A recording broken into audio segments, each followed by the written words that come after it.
Abet Kome. Throw Alaji Grisa out of Ghana football. He's too much litigant. They be not on court. Abet Kome say yeah. Alaji watch man so yeah. Until was it the next Congress biano. Any Alaji Grisa and then the keep saying football. Now some BMra or this the boy assume you do. On what team da? Kwana Abet Kome. Oh, so we need what team asem no work. Obi anya ni sika akoti team abejo ani asose. Wa won anti team da ase enyini mfim. O say what bejo association no. But me o de ma suspend tata association no. Ada association emra ma ho kwan se bibi nkoye obi ekokota na. Some association no one emra say asem bia na ye ni wo ye association emra na eni.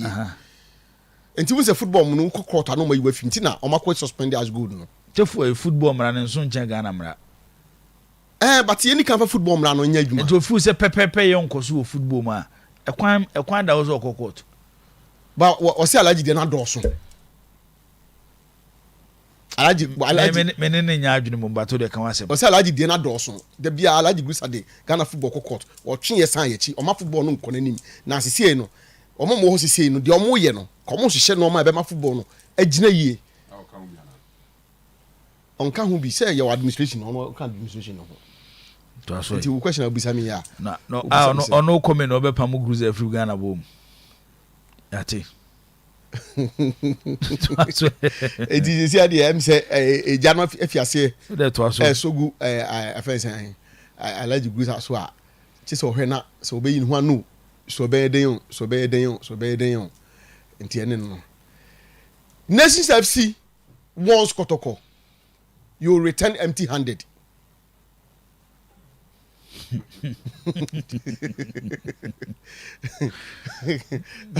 Na match we meeting Kotoko there.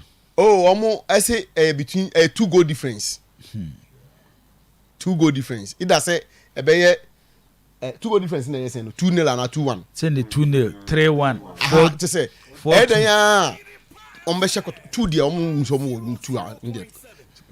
Baby omo baba yara be yetiri na nkofo ntiase but omo de omo be bibia wi nti ende o chena de den akotoko babra nkase omo po omo mpo ende omo eden ya akotoko mu na kasa na ana no omo pia kra betin ha kan wo se na akotoko mu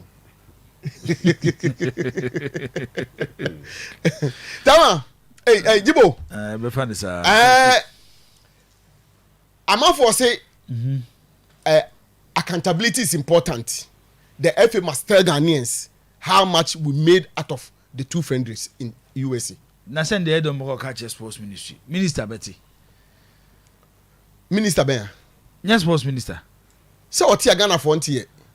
Say obebu akonta kire man panyini. Ana obebu akonta kire baby ezu obebu akonta ko. But Ghana for person what say na no ya say Tunisia for call Japan yi. $1 million cash. O ma ja be fie. Na Japan for the moment. Omaji because ade na wo te enti ema obusa sa asem no say de akofa sa asem de aba ne say Henry Asante Twum e ka kire Ghana fo nyina say America na ye koye no Mexico ni America fo no ka bo mu no de omo ye ma Ghana nyina say omo pe ba bi say enkoda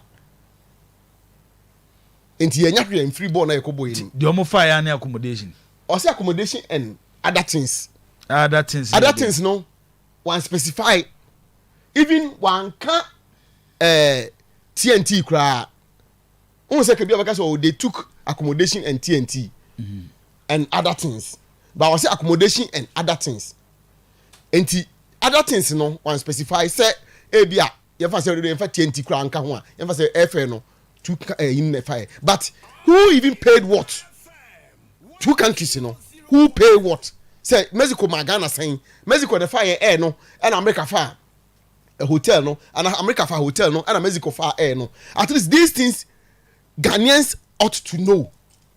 Somebody must tell Ghana for say my national team there must because and another question go for Busan say per diem send no mutual players no send they fix friendly match ni a competitive match send the per diem they fix and sa per diem no if you if free sikana omukonya enimu ana ya san be fa taxpayer sikana ekwa na eko barekasi na tutu no a nsuo yi nkofo wo suga ko pe no aye pesika de akọ ho no abi ne yes afade ma akọbọ friendly match ye nya hwe the blasters ya banja pade blasters e banja pade ba banja pade no ye di bi ho no ma yetimi leverage di nya faso de ball man no and jibo mema o chat bi say born again be dey bi ascend nkofo a raise issue say friendly match na boy na useless and yet go share in India but the exercise no what it meant for a useless exercise because the next major competition that Ghana anim ay AFCON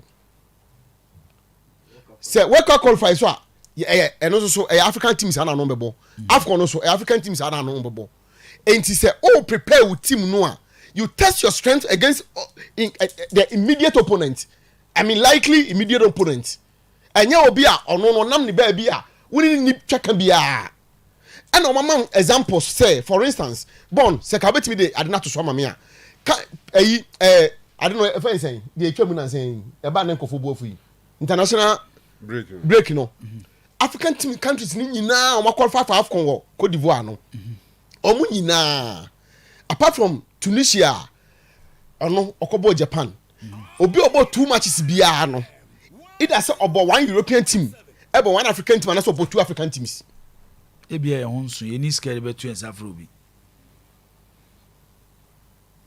enti ye de no bi na to na safro man yesika and o monka how much se ne wo kan se de adwuma you see oh say o mo busa questions no afi o mo questions no mo busa no o mo enyina so no emodu because say we prepare kobo AFCON na o pese o test wo strength against countries are no be share there Mexico ni US no amoyen enti jibo ena da so no Nigeria ombo Saudi Arabia and ombo Mozambique Mali ebo Uganda ebo Saudi Arabia from Asia Mozambique from Africa. Nigeria Mali ebo Uganda and Saudi Arabia Cote d'Ivoire ebo Morocco and South Africa Burkina ebo Mauritania and Equatorial Guinea Guinea ebo Gabon and Guinea Bissau Sudan ebo Chad and Tanzania DR Congo ebo New Zealand and Angola South Africa ebo Swaziland and Cote d'Ivoire ibi obi mana say Morocco de no wase okay Zambia ebo Egypt and Uganda Egypt ebo Zambia and Algeria Morocco ebo Liberia and Ivory Coast afi Algeria ebo Cape Verde and Egypt Senegal ebo Cameroon Africa Cameroon so bo Russia and Senegal asa enti wo de hwe countries na omo no se nyo omo nyina kwadodo na no ye no be kwa hwe Cote d'Ivoire ho no mo obia testing the strength against an African opponent obia because you see the major competition that anim na like to kaka World Cup qualify no yankobo Trinidad and Tobago and Suriname ye ni another African country anabebo Cote d'Ivoire no and jibo mpacho zakito we dey mo na mo ame pacho draw na no kanu F4 no one dey represent yen Prosperous Nado obi anko Tony Bafo na bija betre omo nya no ekuku USA ana mo soma ansa ono no ye na ansa so obi anim no se Mr. Ansa ko enti no ansa na ko on the eve of on the eve of draw no omo ye clinic bi for all the national teams no mo ye Ghana ko ni coach no na bibia no enti Ghana ya nya bi na other countries one don buy obia oni to bia was omo de one buy oh Sunday me say obia wo no mama bi oh anya bia wa hu mani oh didn't you see money say money the name so be just award so be dey abi on pop ko pick in bo o pick in mi mbo no ka draw me say coach bia wo ni say na o national team bia was there oh yeah sure jibo me say obia wo ni say coach bia was there draw there national team draw all over the world one na yeko enya coaches because we ya omne interview omo national team draw there jibo ewiase nyina ye be draw world cup be draw wa omne kwetena o titi coaches because we ya no omne say no mo kasa first no mo ma their impression about group no mo dem ni nyanya ma no ye de ya kwa efe groups ni nyina na pack mo ekogu yi USA ana mo say ansa wo de woni mu ya har enti ko Cote d'Ivoire enemy ya har sese ansa o hwe mo dia ona ono ni post ni different ni Debi On the Kujaya name my na you have control chief security they go you have control chief security say Maji in charge of the chief security you no have control no bob yinim dem no kan no I don't know you go boxing and what security as more are you going to fight there we are going to talk football we need technical brains to go and talk football now omaso omunya ko go USA only one person was in Ivory Coast answer unim odi abedie GFA sponsor almost about 50 people that's why go go USA to go and do what to go and go disika 50 club official come tamu nyomunya campaign makoto baba mentino ye go campaign for USA so you are going to celebrate the USA and so munya go USA 50 because Premier League clubs ni na am say will be 2 slots. Premier League will be 2 2 slots. Na say na division 1 Tamale City for crowd dey omo share the issue statement I catch the whole world omni pay media bro anyway bro until me bro my na impor no my no moderate na my 50 no ba wo we pa de bro if sponsor sankofo nyina ko gu USA eti you could disika no ne aba eti no what obi anti make kan say USA na ma won't ba ku yes club bi so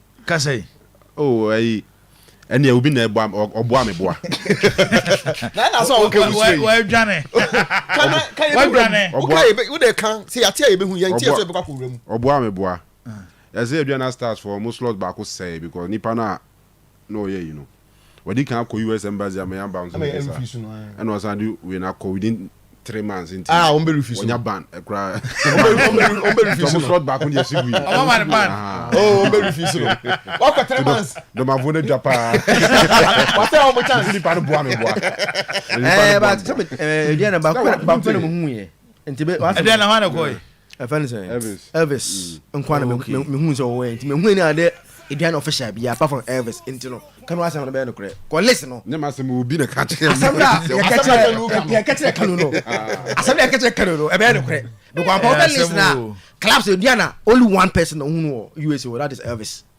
enti ba ko de wanya nko enti asana bet me ay no kure najibu we obi asana say the best word I should use Thanksgiving America until after the election omuka Thanksgiving no America and ya so munyina say let's go and yenko disco America ni ambra also no msa ko bo central for all ko bo central for no ntino football no unsa asema na no ya ka na mse tu na asembra ya se kekan adwen kire no from today and say football person be a team ni bia e frey no ka asem bi kire ya we should let's say kekan adwen kire pokoro no because they don't deserve our sympathy obu say omo ndiro bibia ho skadi mo di nkwa no mo ginu ho clubs no yemfa ma eni ndi ye de yo ko disca na ba omo ntira se I say no ade ye skadi ye ko di no America yi ade ne yemfa support yan kasa activities here but ye be disca ne di omo di wi a then they come back complaining say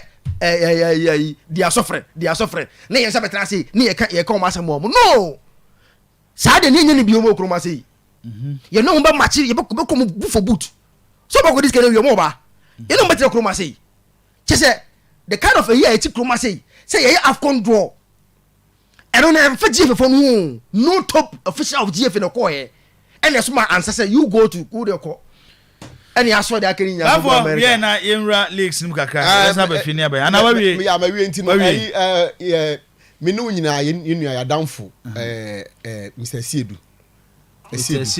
Di Maria manager ene ne nana odi ne na otweda okay yeah na ene na watu ne safri nyina oba panyin Esbel Elizabeth ya manu onya 113 we de nyame di mame no wahwe no so akora no kama enti ese edu simi kanche obi ase ohwe nim se yentomfa ho no ya babet ya wakota na chi okay Zach mame sha se everywhere asembia oye before you go na say clear pa dan say o kaji if na say American asema na o mama say oh it included your own kofiriki of our prefer obia Zakito me de ne say no we say e ade say ehia pa you need to say ye the club officials to kwan some go blaster match any problem me ne ye journalist I part of your system no for a long period but baby a problem no one say say Premier League club bia na yi nipa mienu a omo koye den adan ye ntimi save ba club bia ba kusika emfa nye ye football jibo don't come at us you adan so when the information is not accurate you make it allow the public to know say that here you know say Kofiriki or efe am for Kofiriki and America and ameboa Kofiriki na you from Oyerepa FM documents bia e ro kwa apply so okwa cover games adama Oyerepa FM ene Kofiriki ye man no okoye ono wan ko twa ticket e bia no ko na America enti we should set that record state say efe for the journalists be ko America Oyerepa FM Kofiriki enka ho ono de ono wan ko twa ticket e bia no ko na America through Oyerepa FM enti sai ne say yesu we have the say be can no crashing ko fon mu say efe for no mo journalists bi mo no tu kwan a Oyerepa FM de ye nka ho Mate Zach yankwai Kofi Jibo Gano so okay Ghana sikani oh sunyani yeah Ghana of fan Ghana sikani ah wo dwana kwhye China de onu say kronuma ya hye papa Jibo e fan Ghana sikani no afi de wo dwana kwhye America de Theophilus say kronuma de pa na one ne boss Collins e wo China mo so mi am on from na omo the business bi Collins na we cargo like a cargo company or China so and so una we penyi no so we cargo company omo mo shepo say me no na be Allah says oh jibo Pizza Kito it's Collins say omo hwe program na omo China omo hair watch from China omo cargo company shipping omo mo shipping nyama ba Ghana na yi nti no omo hwe ya I think say yenchi omo na no be okay Jibo Zach back football is back proper football is back and it started at 11:30 as Liverpool and Everton in a Merseyside derby Jibo one game it's Everton season why on and off when you are not expecting them to be a normal surprise or what teams are this way there Everton measure any question even at home now you know my first win at home against Bournemouth almost 3-0 that was their first win no money at home and they are playing against a Liverpool side Jibo almost this season they've shown say at least they are giving us a glimpse of a team that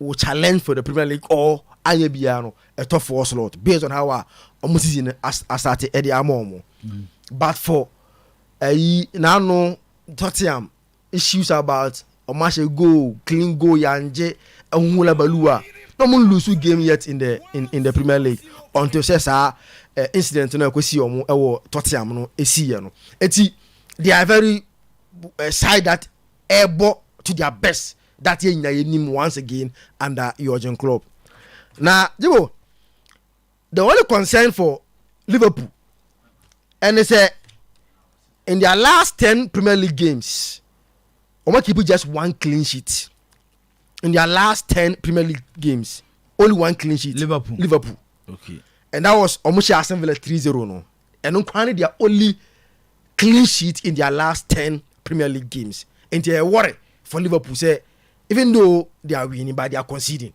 almost 3-1 and recently no Adebayo almost say they concede first before they react and Sadio no still now and Liverpool are going to this game without Robertson when your shoulder and shoulder injury and the coach are confirmed say on surgery to repair and say Anya Biano 2-3 months a day Robertson will be out for Liverpool so as more on the Greece international Shemika say on the ball left back no Eddie Amomo for the meantime Robertson enya available and still now they still have their problem defensively that I have to contend with why they are conceding goals Dibu any so they say they are playing without any defensive midfielder or you see McAllister as the number 6 so onona and protected the back four then he on the lead omo attack so omo attack here he's the first point of reference when Liverpool are attacking Adeba kwa Rob McAllister any defensively is very poor or very weak. And born there when they are going forward, you see the qualities of McAllister, but defensively because he's very poor. Until Tasher na Van Dijk, Matip or Konate Muhia and until for more. So teams are able to at least attack Liverpool and get goals against them. But again, are they Liverpool a year or more? So far the Premier League match I say attacking wise, so attacking wa omu ehu papa. Say Salah, say Cody Gakpo, say Darwin Núñez, Luis Diaz and Jota. Any three bia club e better like them bia no. Ade only say training air boy, they have another very good tool on the bench. At any point in time bia no, club etimis signing no e mo results so omu hia. Jibo, ba za wo ye we nyina no, odi behim. International break no, and the time shocks. Yeah. E ha dwen ye pa international break. One and the games here boy. Manchester ne. Sheffield United boom. Away. After international break shocks no. Hey, I say wo. Ba for. Renyo yo. Yeah. Renyo for no player me know say me sakra san pra. O say omo players be me nsan pra. O do pa check sem bo a. Na nye no ne man ye shock no. Why no me dey go go there to aso. And the Premier League was a team kese be lusu. Ba ku be lusu. Ni be Liverpool. And I say it's hard. Ni na bet me see. Be bet me see. It's hard and I say I just Liverpool say I Arsenal na. Say match kese. And ba ku be kese ba ku be lusu. Say the okay dey wan kase kese bi she kese bi. O say ketu e she kese. O dem omunye dede. And Jibo, one game in the Premier League it has seen more red cards 22. I made more 0-0 draw. Liverpool Everton. Yes. There's and a possible say red card between a game. Yes, the Premier League game I made more red cards. Possible say red card between a PM. Yes. Premier League I record the most 0-0 draw. Most 0-0 draw. Yes. But not 0-0. No, based on how Everton and Liverpool etc. Red card no na me no ya adwene kaka. Yes. Red card na dem no ya adwene. Red card possible. Liverpool ne you know red card between aba. Red card possible. Na wa trato red card. Liverpool Everton. Yes. So but 0-0 ne dem ma. Yes, but apart from 0-0 it has seen the most draw. Okay. Most draw 69 times in the Premier League. Omo born away. Omo born Anfield. And under Jurgen Klopp, he has lost only one game against Everton. He has dominated this feature since coming to the Premier League. In Tijibo, Oda Okwa 2-1, 3-1 for Liverpool. Ewa Anfield. Likely results are a bit timu efri moba. Jibo, it's hard, but another good football. These are the four idea. We are final for pen natural. Share game now. Brighton, Man City. Jibo, goals. Risk taking, brave play, and a high quality football. So number 4 way. Goals. As a game, and every time it goes. Yes. Okay. Risk taking. As a Obia Yebi just one fan. Yes. Take risk. Brave play. Akukudro. Yes. The Akukudro never ball. And a high quality football. Boy, who say I was slow. Yes. Say, boy, no more bono. Yes. Boy, with you. Yes. Say, a pabin in Asia. Yes. Sadia no. And the 2 o'clock. These are the things that you see. It's hard. When Deserbi and Pep Guardiola Asia. Now, Jibo, when they last met last season, both City and Brighton, they are how I'm build up and how they press. They build up in 4-2-4. Now, Oma press it in 4-4-2. Both Deserbi and Pep Guardiola's Man City. And on your screen, yes, as now, who say, it was something identical. They build up in 4-2-4. Now, Oma press it opponent in 4-4-2. So this is how you get City and if anything. Deserbi, Brighton. Now, where we are, Jibo. Are there Omuya no strong how they use their goalkeepers. And omo use goalkeepers to be additional player and creating overloads. And to be say, oh bobo na, ubenya abranti efe no, Ederson. Oba ba no be two center backs no ho. Whoever will play for Man City, no my 3 at the back. Brighton so say Stilo say the Dutch Netherlands international na bedo. He will come in and add into the center backs. I say Dunk and whoever he plays with, no my 3 to create overload. So air press on moi. Eti 2 teams are Jibo. Omo very good when press on moi how to play out from the press. 2 teams who are very good at doing that. You know, say you play out from a press. You give it to Brighton, you give it to Man City because of how Pep Guardiola and the set up on teams. You know, and then so who game now? You know, there will be a lot of tactical tricks. And then the Brighton are a big team. How they play. Who's a big team as a moon, but I'm play no. So I'm going no bomb no. Kakane Brighton na. Kawin kan kumuze yo. There be say. Oh, we dey say City be show mo. Yes. No, what can the try now ko? No, ko but we there. Disable why adwuma wo. Yeah, why adwuma? Yes. Adia omo yan say they are considering a lot of goals. But almost they are the highest scorers in the Premier League. But they are considered a lot. And they share on Beshe, but they also concede. That is how they are. No, why adwuma? Because for City against Brighton. Now Obianin say you are sure say Brighton will go to Etihad and Akwebibi based on how I'm set up. At least they would threat City at Etihad. They will give them some headache. Based on how I'm set up and how I'm born. Now Tijibo game me sure mo game mo ne Aston Villa. The way the defensive setup no many anya ho. Yeah, said that they no ball. And I say or struggle against teams or more pressing no. So show me Villa game na.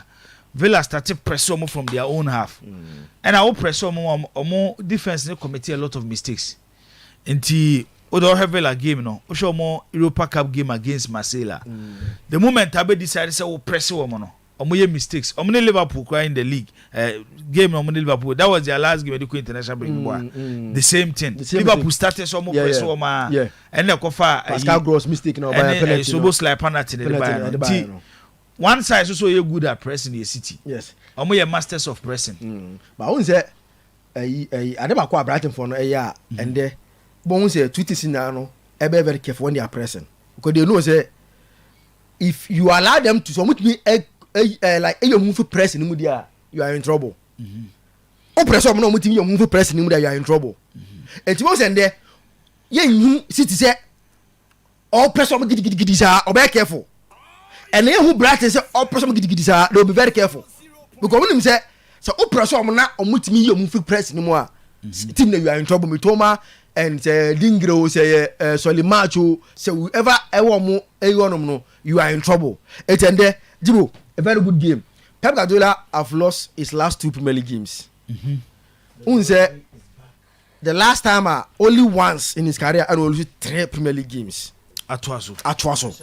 It's time over by Amanek in 2015. Also league games. League games. 2nd May, Leverkusen 2-0. 9th May, Olusu 1-0 at home to Osbeck. And 16th May, Freiburg 2-0 in 2015. That's the only time Pep Guardiola have lost 3 league games at Atwaso. Now, or an threat. Say, Asem to Guardiola, I said, "What's your feeling in your home?" Asem to Guardiola, and then in all these has been successful. So,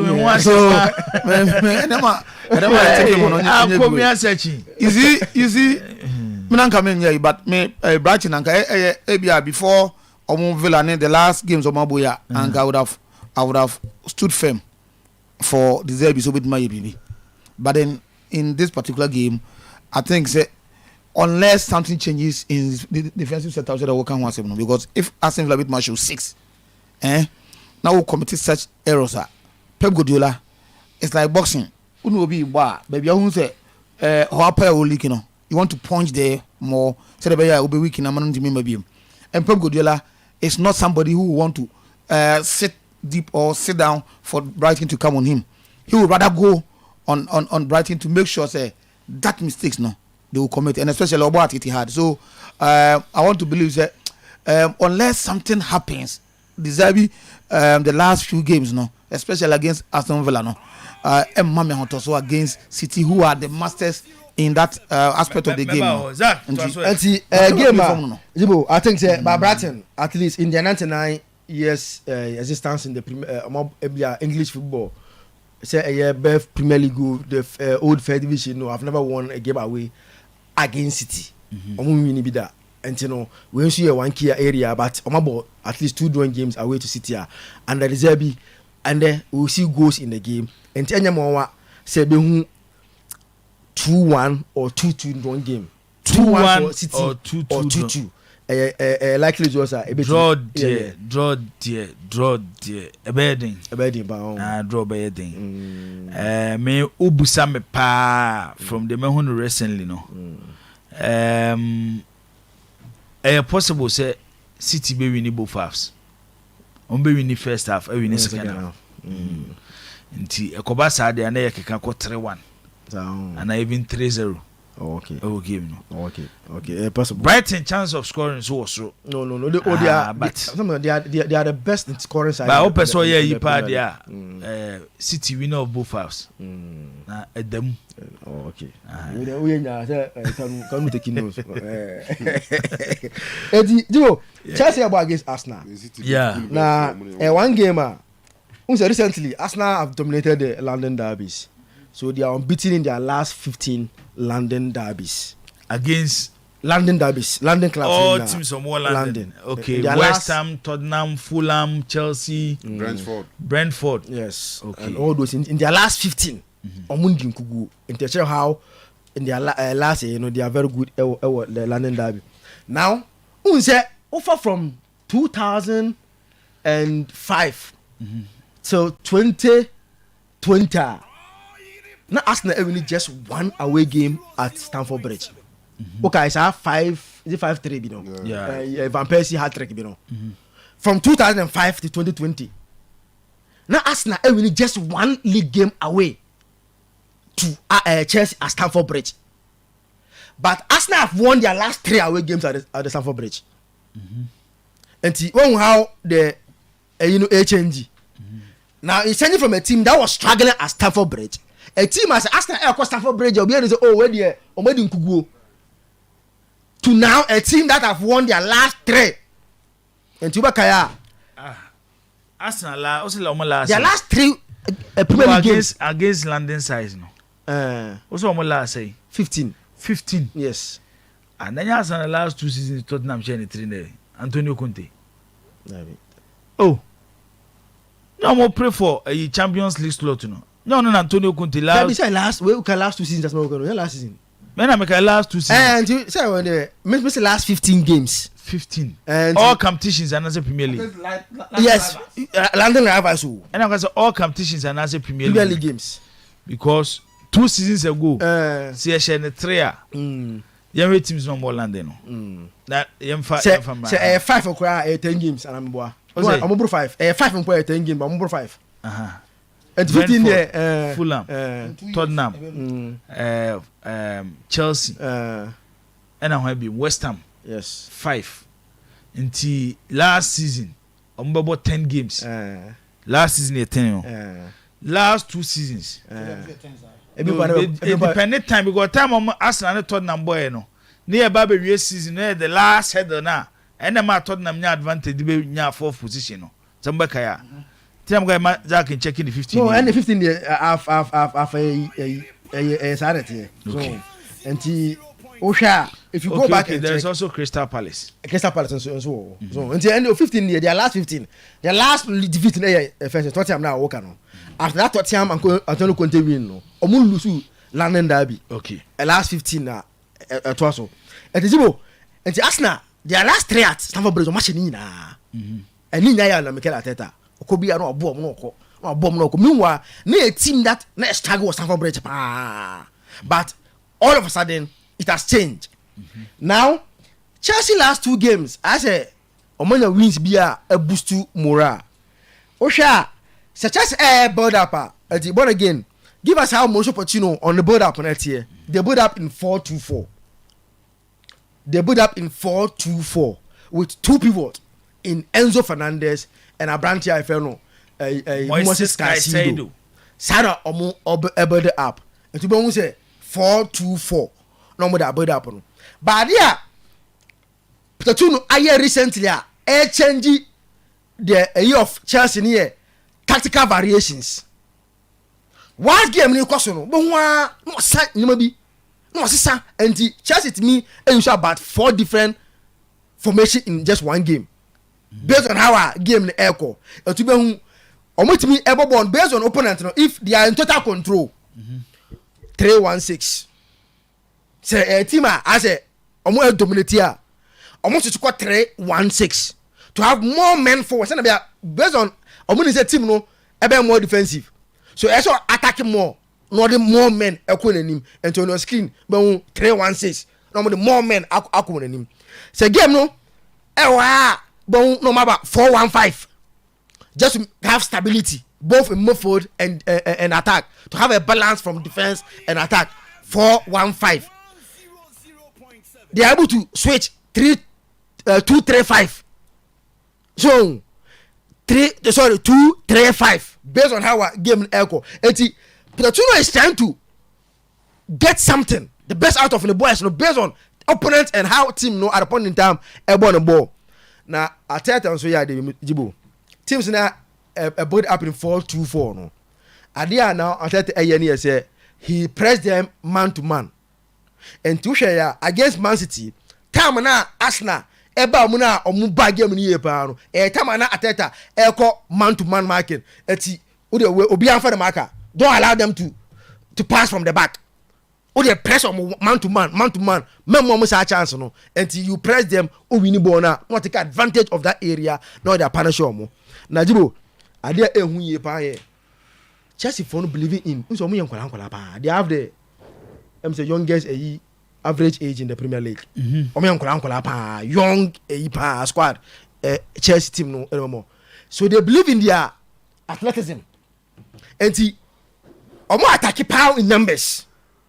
And omo teams are omo timi like a good encounter no. E punish omo because so omo who can tell omo one Silva air suspect with pace. Fullbacks ni no call.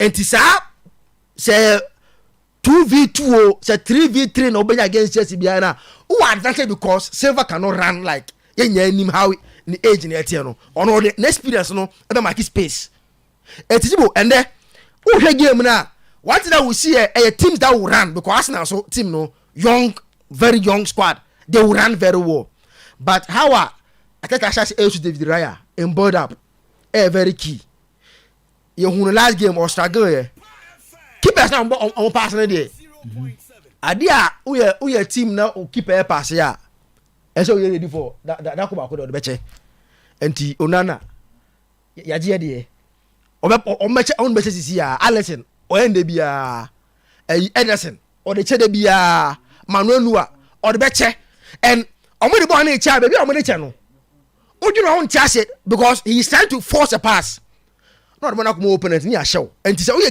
team now if you keeper yes on pass from the back Jibo be ready say that ko ba ko o mama we ma show because born on be cham ya show eti wo hwe ya against Lens David Raya a committee error omuni City so o error sa just that City and take advantage and fan financial Arsenal eti be ready say David Raya based on how Arsenal person born no he will be committing those errors or the one better check but how Arsenal quickly can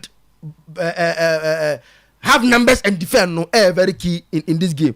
And Jibo at the Stamford Bridge, based on how Chelsea are playing now, a game that I don't see Chelsea losing.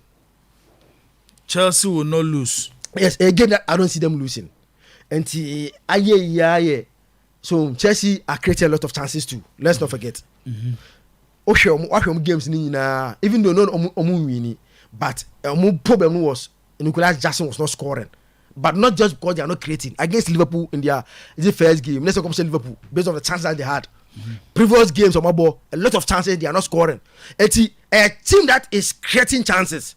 To no wonder, last time he barely 4 in that game. And then Liverpool will score. Sorry, Chelsea will score. And Arsenal will also score. Now score line I say. Draw. 1-1. Yeah, I'm looking at 1-1 game. That was our game in the moon. Quick one on United and Sheffield. But any 1-1. Arsenal lose game this season. They've not lost. They are only Tottenham are the only unbeaten team so far in the Premier League. Arsenal lose game this season in the league. And then normally Chelsea. Bibi betimi asi o. Bibi betimi asi. No bibi no ekwetian wan. En nkofo hia. Bibi betimi asi. No obetimi lose first time na. O say. Eye possible say Arsenal betimi nyom first defeat ne. No possible. No. Me de nyamo kra. Possible. Me de nyamo obetimi lose but the Arsenal team they are able to give you. But a game back also based on how two teams neighbor no goals bebem. No, goals there we should be assured of goals. Goals bebem. Chelsea me hu 2-1-3-2. 2-1-3-2. As ni nyina aso so no. Chelsea be see. I started based on omo form. Me tie on ze mada. Oh, so that e be also na Nigeria dey ba. Because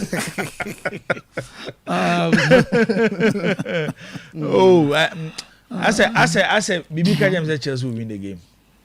Even though Arsenal ejina a better position of winning the game than Chelsea by football no nyoma bebre wom.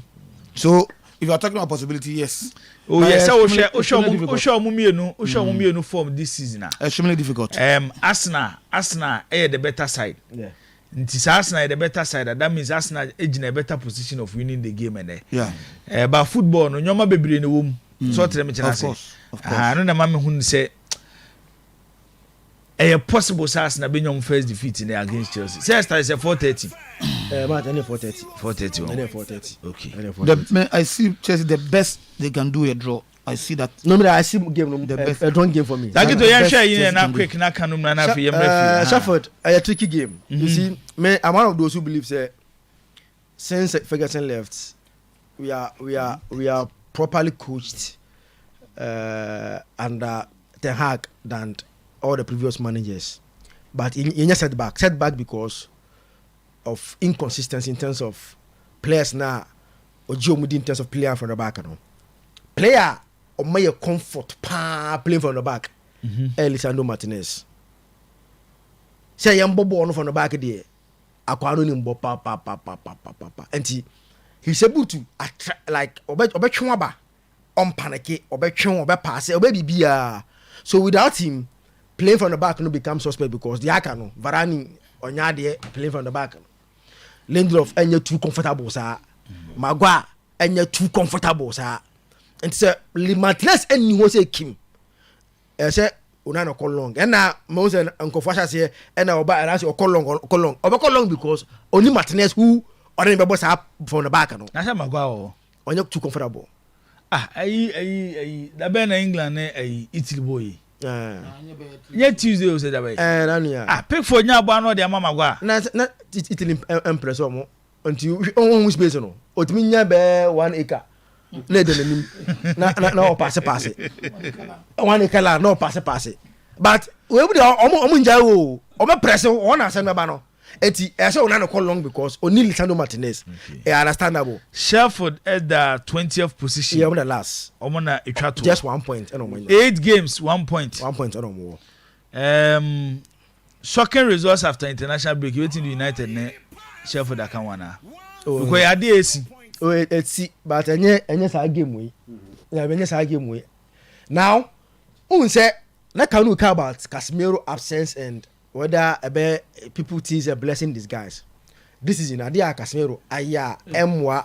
Casemiro absence are a blessing these guys. Manchester for no ya no more you ama. Now Manchester for no ya no more you ama. Manu ya ba. This is Casemiro at the ball at Chelsea any other United player. Say or the ball which you cannot cry. I don't hear. I want to say no. Yeah, cannot cry. So, or the ball access any other. Muyi players, man. Oh, there be. See, na Manchester for you player, especially under Ten Hag. There be. Yenkase wasa. I'm not surprised. Yeah, analysis. Now we are the ball chiche. They say Pamo and Ambazan Pamo. I am not surprised. But you hear Bia on paper kwa Jibo the goalkeeper no. Okay. And to share ya. Second half against Brentford time or the Amrabat. Ebe Jina says one no. Lord General. Yeah, Lord General. Now if you Amrabat, it's on the Jibo no dan ho. So no dan no atwen. No. Sada no Casemiro ni me. Wow. Casemiro is a very good passer. Or pass ye pa. About no so no passer no. Akoye I say like 50-50. Or bonne kwa e fa dia chance. Amfa pe we are in trouble because counter must eti that area no with Amrabat coming back secure kakra. The good news over the week here Kobimenu now training actively with the first team. Kobimenu Susuzaki Tonya Botre. No hoton pa. Kobimenu in Premier League. Premier League ni dey say enye tra ayo. Me say so hoton na. Oya sa boy no. Ti be me so asa wo hwe ni ye. Na ye hu ayi. Last 2 seasons. Mo boy Tunisia ni. Mesbury. So mo call pre-season. I was South Korea saying. United best player of pre-season. Anybody is your how many matches no? He's playing. How many matches? No. Premier League, you know. He is in the shape of Sir Roger Mutapo. And any pressure. And any pressure. Oh, and the Pansenka. Me to pre-season cool. And your pre-season as Sam ye come boy no ball. That me say when Komenu is fit. Oh dear. Yan choto. Me dey choto. Komenu. Ten Hag ne kwa no. Ompre no fa Komenu ne me starter. Oh, sir, because of an injury now, I feel over. But I feel the Komenu kwa so to say Rodri. Men cast to me say the ball no. Like how he's comfortable playing from no. Sad ball na take pass over no. No Komenu ko obe yusu no. Nti wo hwe pa. Komenu no siasia. Wa hwe na. O esa players na. Original 3 players in tempo abaje ball na e da no. Enkwe. Obada no. One na ehye. Enti ende game oh, na say United and ya transition for there. Oh, they say yeah. Sir. Oh, let me.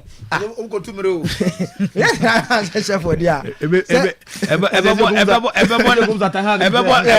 Everyone na so no mu di atem. Me say man yan sha. Ese ko bu set ha. Everyone na abete. One sha. Obo say nsem ni bi omo church or social media. Useless coach. Wow. Yeah, man yan sha. We have to go and ask. Useless goalkeeper because chef there. Okay. Omo nya dom. So okay. And then Rasmus Highland to score. The inform United striker in the game now. Hey, the informed striker in the game now. Highland to score. No. Zach, may I say, minim quick one. Sevilla Real Madrid. Game no so the Spanish La Liga. Sevilla currently at the 14th position, 8 games. Omonya 8 points. Real Madrid 9 games, almost 24 points on top of the Spanish La Liga. Madrid there ko Sevilla. So my coach in Sevilla. Yeah. They have appointed a new coach. Yeah. Sometimes coach eba for players be able to prove to the coach and say so or one the team anymore. Sevilla have not beaten Real Madrid anywhere in the last 5 years. New coach Diego Alonso. Yes. Sevilla in the last 5 years anywhere among Real Madrid in that period have won 8 and 1 game I draw. And recent years Real Madrid have dominated this fixture. And or in a game at least what dominates Sevilla in those periods, no, and also they are playing very well based on how our season now come leading the La Liga and game I know be official Dem Palma Madrid. Was Girona before you go break, you know. Yeah. Based on Girona form this season, no be official I get back game. That top. Yes, but kwanya Real Madrid fast show 3-0. You mo flip top no. Actually the Real Madrid mentality this season. It's a different case. Just that Sergio Ramos utien in common so prove be Eric Madrid for say no on years no man koye. And in this game, what as a spotlight in our Sergio Ramos. No could record. Spot I don't go. Spotlight in there one so. And young again my very interesting. But I think and then we want to see Real Madrid win or draw. I'm going to be help growing. Real Madrid win or draw game based on how Real Madrid season ako Eddie Amomo. Real Madrid are flying very high. Abante Feno Jude Bellingham is playing the best game of his life. I think he's in the form of his life. Okay, ball or Real Madrid now. Maybe I expect say all of a sudden or back the ground like this based on players like Real Madrid one. But all of a sudden now I say on the style of the team. He is spotlight left Vinicius so now Jude Bellingham and attention now based on how a season I say the amount and then there you will see Jude Bellingham once again in action. Vinicius is back fully fit. Rodrigo now I'm saying the other call with Yosulu and friend saying Vini. It's one a winning. Real Madrid win or draw. Last one AC Milan Inter Milan. Juventus Italian Serie A. Yeah, big game. And we emphasize 2-3 minutes. Yeah, big game for Milan and big game also for Juventus. Ochina Numre. Yes. 6:45 San Siro. Jibo Milan game no. Milan the top of the Italian Serie A. Yes. Milan MIA different size of modern ball this season.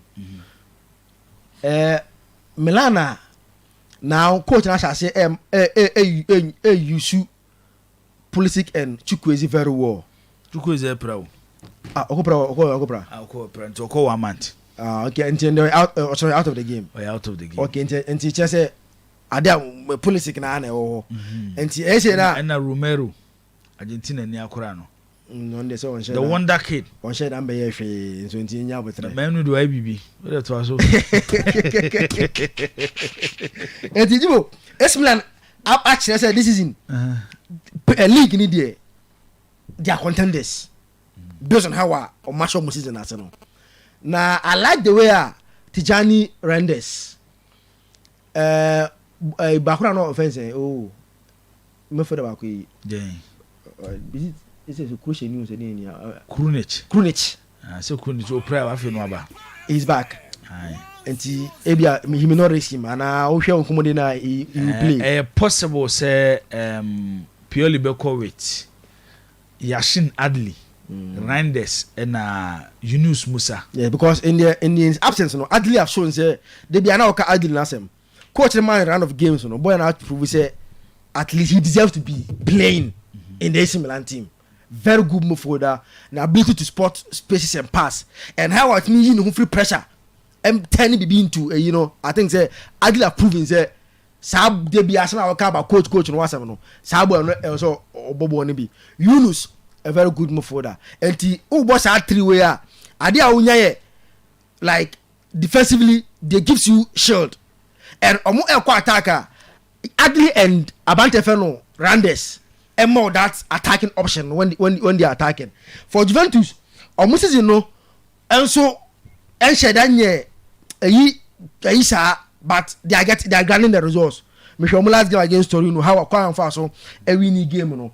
Eti almost see the team no washa still now no month of Adnan Rabiot Locatelli and McKennie still playing sometimes or you should as a wing back sometimes Odaba Moford sometimes or should or ball McKennie Moford we and the ball Timothy Weah and the ball as right wing back no about Kostic as left wing back it is what's that 3 midfield so yeah and they only say omunya no very like very good in terms of young to can attack na that be on akuna ni more am options over there eti Jibo one game Misul say be more of midfield battle because Juventus will crowd the midfield based on how omusho waka no eti o 3 midfielders plus wing backs into omu defend there they defend with as many as 8 so how no when they are defending they defend as many as 8 sa ono na so far AC Milan has struggled from last season between the teams now more men behind the ball no and AC Milan struggled to break through but in the last 2 Milan games I've seen something coach no Okafor mo say Jurun po na start here ayano Okafor abem to give team new dynamics eti so who last squad na utra so mu ya na uyo so mu da ko initially season start here no Jude it be game one hwe ba no ginem but I've seen that he's changing Emma guys no come for mu and other guys no chance to also come and show what they can do games no Jimo gamer last season Milan some are double over Juventus 2-0 and 1-0 yeah and you want see Milan winning that game bye ebe one margin so 1-0 2-1 1-0 2-1 the likely score line me da say Alassane Said Kofi Zakito one kokanu Jibo yankoi with a quick one say Manchester for the message about no Dabi Zakito akaya sem nyina ma e say mre team that 20 you want me say na one be na question because yeah Manchester derby coming up next weekend but just like you were saying, you know, right after international break na unya so kase ba ko betia enye na okay kuraze is muti enye kase bi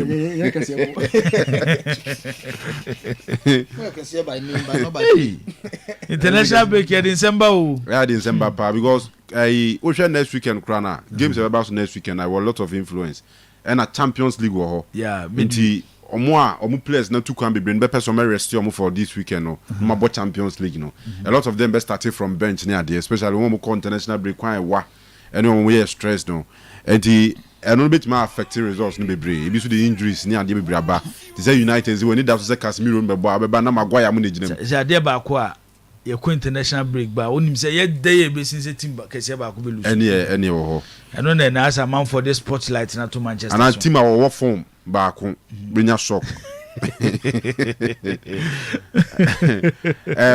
ma me shall say from Sheffield say as krum or no mucha blade pa and from the blades no mucha blade so UK now be twa blade I twa there na Sheffield krum na ene the mom blade na be na betwitwa mo we chiri ni asembia but enya that easy because United have never been convinced this season yem ball ni nyina no o hwe games are winning against even Burnley kura no hwe the struggles I found Chelsea ko che Burnley na no hwe born 4-1 so anti how drink kakra and then injuries ni dia ya kan say about team na say ko kan o key players ya na how drink per the Man United standards no one Bissaka a key player just like Lisandro Martinez and of course Casemiro omu nyina key guys are on any day we start games for the club but due to injury you know and now there's some be name fear back where on say Sheffield from the per se Omode United give best start your season so munya win as a Nations FCDA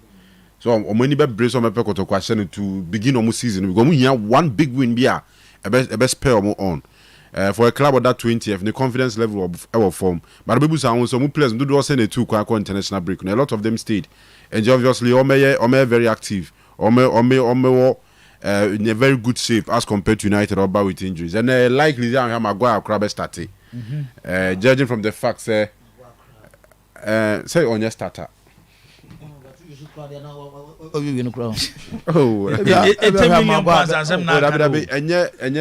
no disrespect to him I think say judging from I mean a modern boy United in the last game they come out England no Manchester for no I know you am Maguire cry ni pama and Captain Hag think he na mother that guy say na say mo de mema no as am game ya yi I don't know say mo league game ba ko say mo lose home mo na yi Crystal Palace free stadium no mo huru no we Man United then na we Crystal Manchester what the guys on the tray na what you grandma sound the more am say akwe na ekwa who hey enti me who United win there do any rosy ebe one of those crappy games no and then hoping to see say Hoylund to be the first Premier League game for the Premier League goal for a player already Champions League goal in there and then a Premier League no share the likes of Sheffield down to mention I expect him send or bet to me be in the Premier League account no Chelsea against Arsenal there 50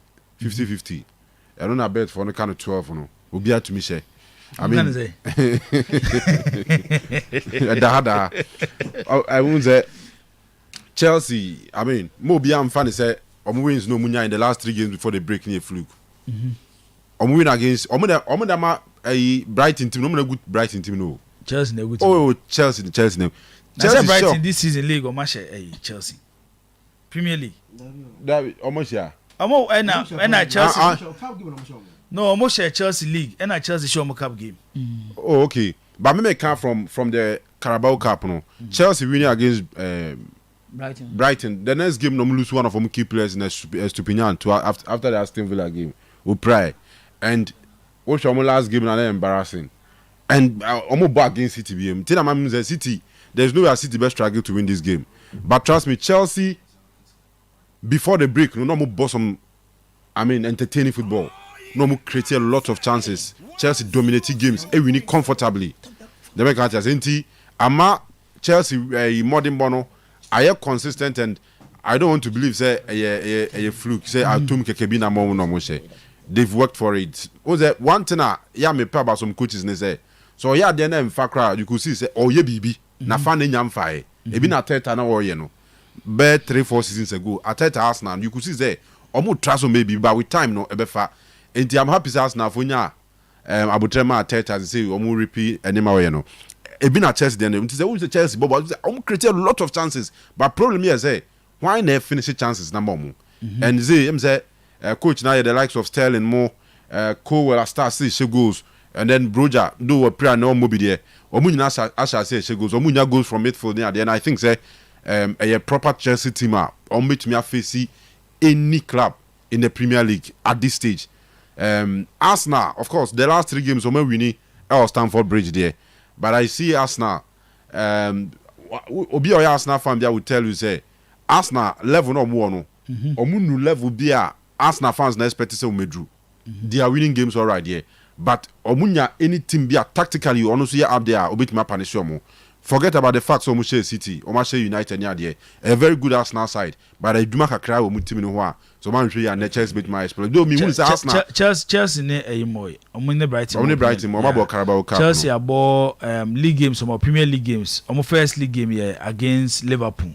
Ombo 1-1, West Ham esha omo 3-1, Chelsea esha Luton Town 3-0, Nottingham Forest esha omo 1, omo ne bomb of 0-0, Aston Villa ko share omo 1-0, omo Chelsea ko share Fulham 2-0 and Chelsea share Burnley 4-1. So for Premier League games omo the Carabao Cup now no share omo.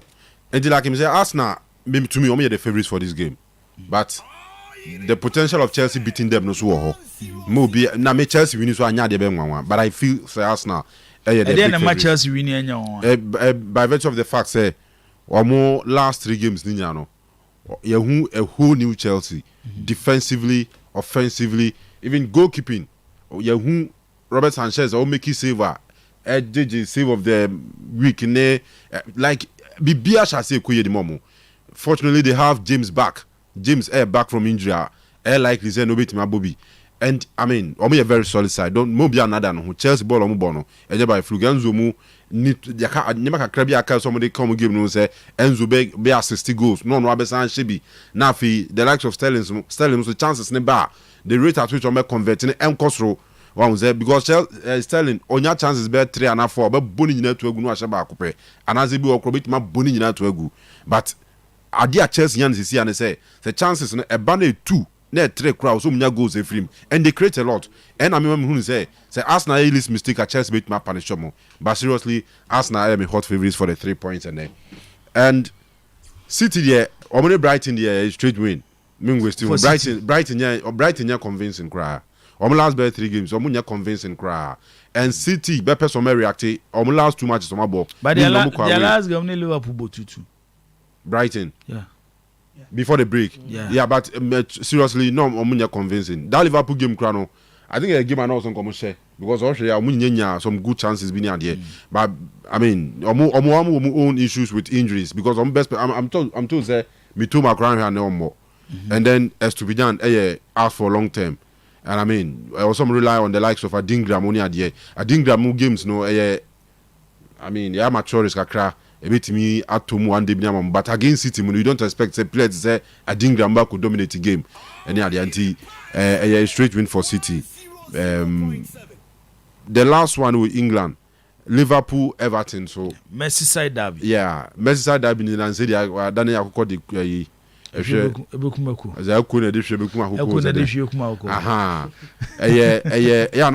no contest be as a Liverpool always be my holding was reaching Everton and I see something of that sort in there Enye much of a problem Emma Liverpool. Do it be no man to me and shadow one idea, but the 3 points in the surely Rebecca Anfield well. In Spain, Madrid Echo Sevilla. Sevilla so one team wa omuno I'm so one holding you now the bomber you anasa. Zaki to Nizamboa. Bomber you asa. I'm a voice from rough sir. Young one there. You say or more no man than in Barcelona. It should be a game Madrid for anybody Champions League anymore. But some of these wins, no, Madrid are used to. Just beat Sevilla and then make it a name. Jude Bellingham, Benya Fieldy, Vinicius back in the squad near there. Sergio Ramos, of course, they said they are not Zaki to can or person will prove. I know could prove Barcelona or Coseno. Kusiaga Madrid, the better favorites for this particular one. Just one last in a family didn't see. In Italy, there's a match Papa Bieniho. Napoli cover Verona. Big match over the weekend in Europe. Weekend big match we repeat. Milan, Juventus. Juve. Oh, no me and said and papa sa. The papa enya Oh, Europe no but because Europe Milan no Milan so ben this season. Oh, that top of the league. Oh, when you couldn't time be Milan now. Purely building, I think, by 2 seasons ago near there. Even last season, crying home. But as this season, for a club like Milan to be losing games by 6 goals margin near there. One game pen no more lose. I couldn't do it short, but it was a big game too. One against game. City rivals. 1 game. 6. One game. Near there.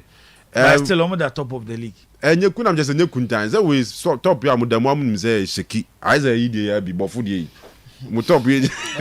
But not top result you know that. Ebia New owners of the league. Aritu ebia no. Obia nim say Aritu monyu no ono Aritu be do last one or 3 points. Aritu Milan. Or 3 points who be there come. Aritu Milan. And I'm just say mutop na mo than enye secured sir. I don't enye secured.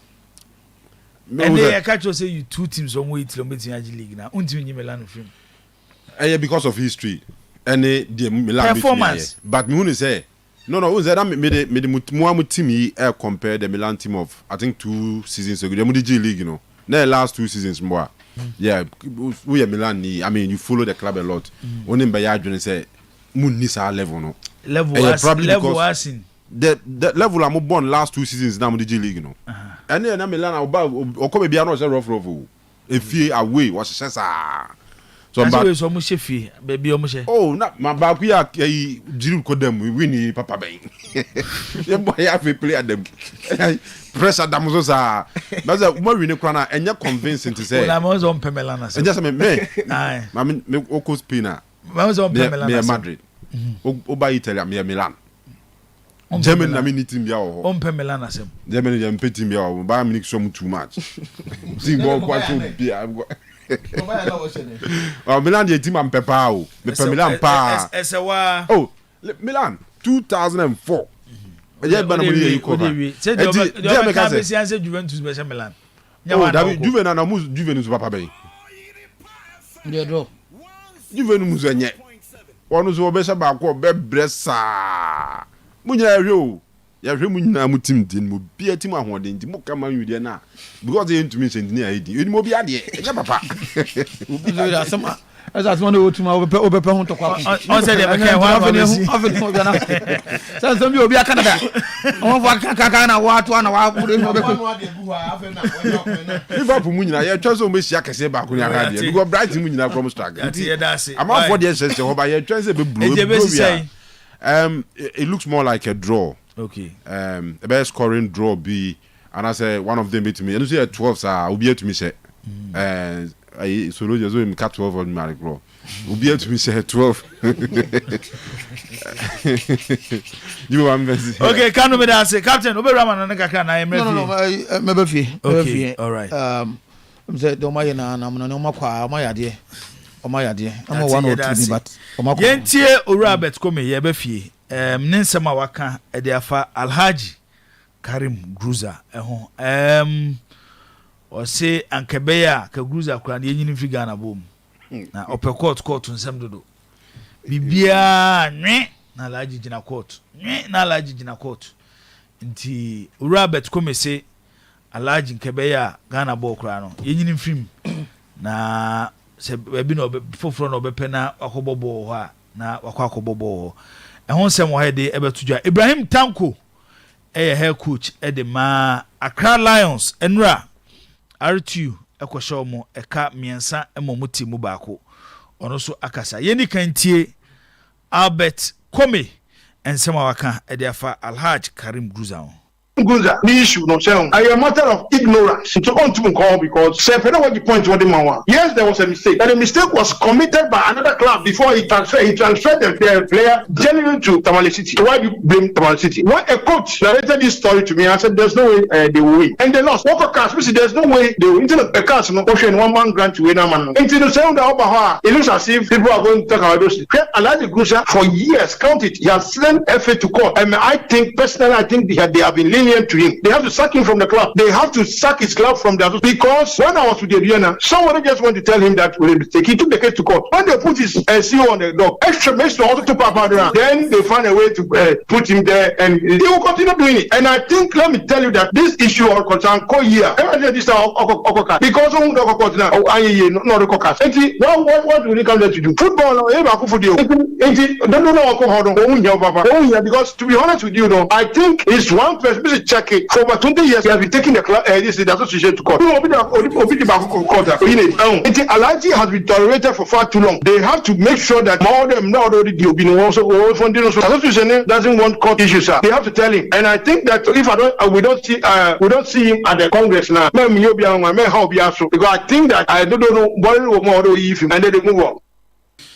We Albert Kome nkomo ne Radio 360 amo sunyane edi enkomo no de etuja se Alhaji Gruza yenyino emfi Ghana football na Alhaji epekot nsensem dodo. Captain, your opinion are like no sis, everybody has one.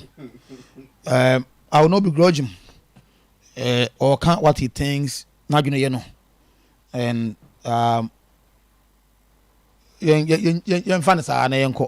but if he said one of those things called to Alhaji Gruza call ya started by the Premier League, you know. Like you would have Congress maybe. Only Olympics case I know court no. Some run here clear. Every run here clear. It is if I become a thing, it says we'll be court, we need rights or court. No court, nothing or not at that time. Maybe at that time I know he was actively involved in football running. And they didn't know. No, you're the chief executive officer. That's issue between Confessor and Diana. And like if you know, Rulia. My Diana, Alhaji Anyane de. I know the court. Good, me that's it.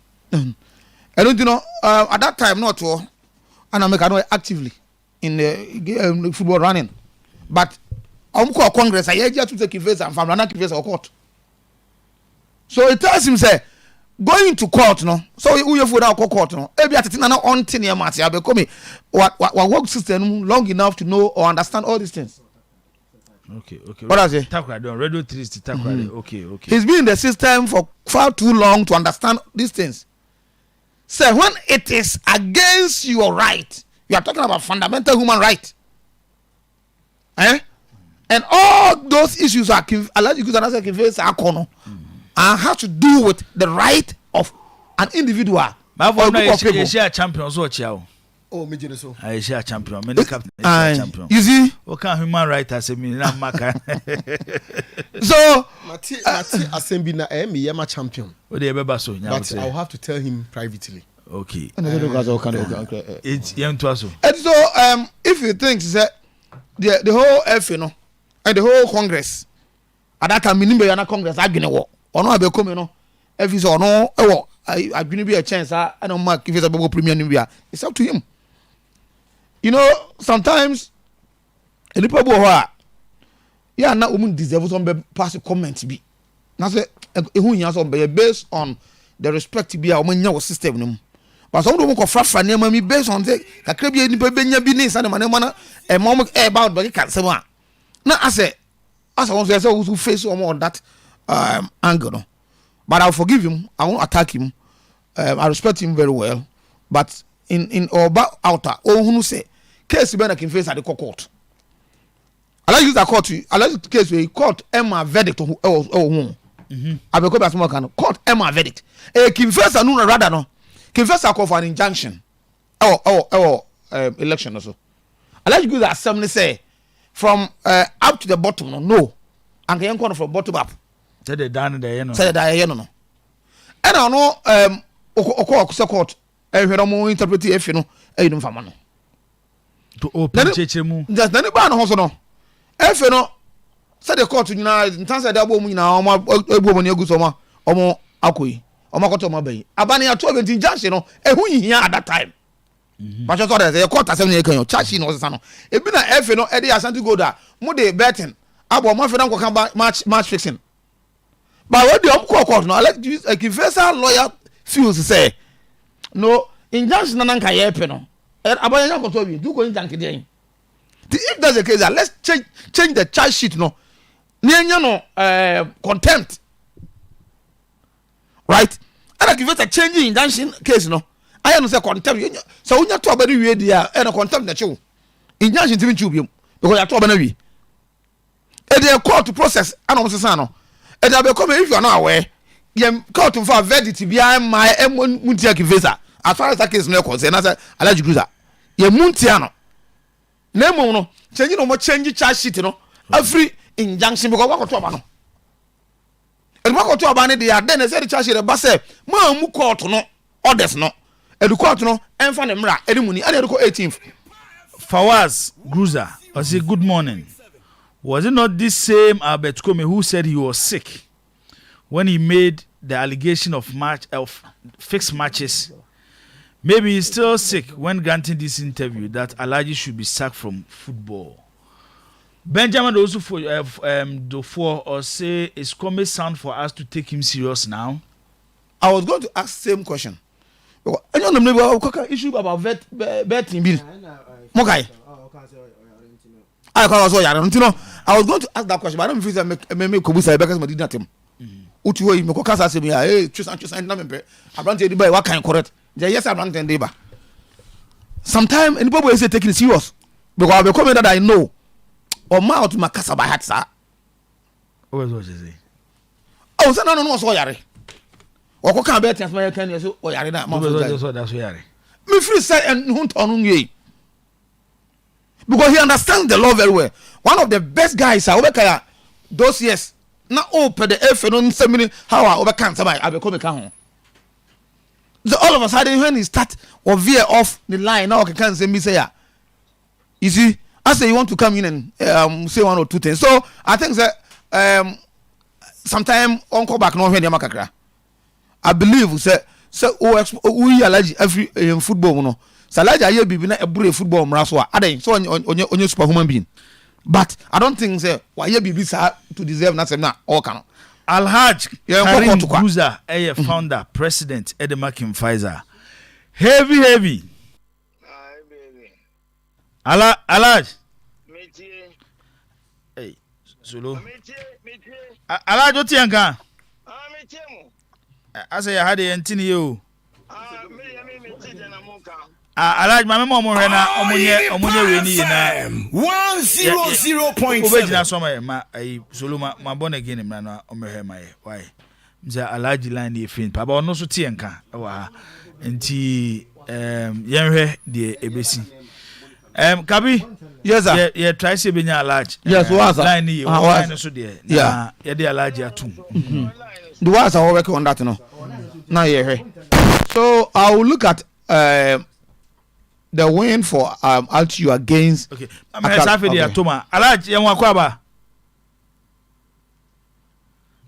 hello Alhaj Hello Metie. aha Alhaj na ho ye there Me na yango boase. oh okay tina me tell me papa nka che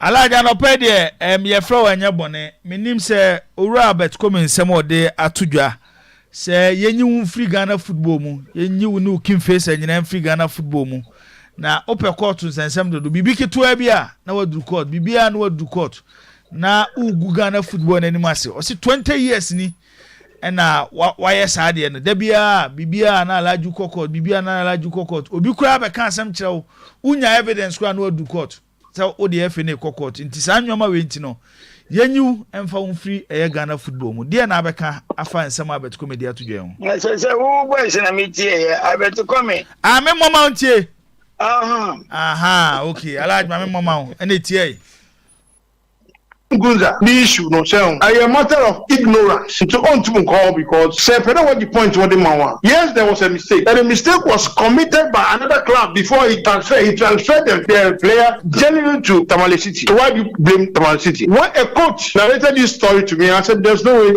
they will win. And they lost. Walker cast, which there's no way they will instead of a cast no option 1 man grant to win a man. Until the sound of it looks as if people are going to talk about those. Alaji Gusa for years, count it, he has sent FA to court. And I think personally, I think they have been lenient to him. They have to sack him from the club. They have to sack his club from the because when I was with Vienna, somebody just went to tell him that he took the case to court. When they put his CEO on the dock, extra makes also to Papa around. Then they find a way to put him there, and he will continue doing it. And I think let me tell you that this issue of concern co-year, this because of what will they come there to do? Football, because to be honest with you, though, I think it's one person. This is checking for over 20 years. They have been taking the association to court.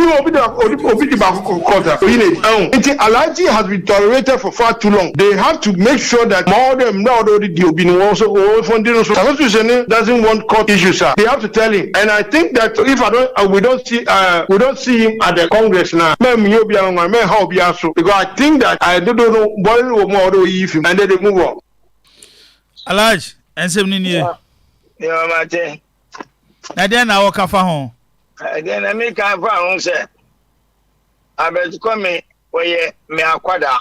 And was starting football now a house supporter. And I went to me about hold national regional supporters union up to national supporters union now. Enam enwomanti na waya adwuma of football mu enye na anuduane why so many CEOs why aduana why 11 wonders na eyeme wonwa say menua kramoni abet come we muslim me jinni di say we muslim minini share wa assalamu alaikum na mi so alaikum assalam na o ke kan sa asem yi me ne na wa kan me sere me mfa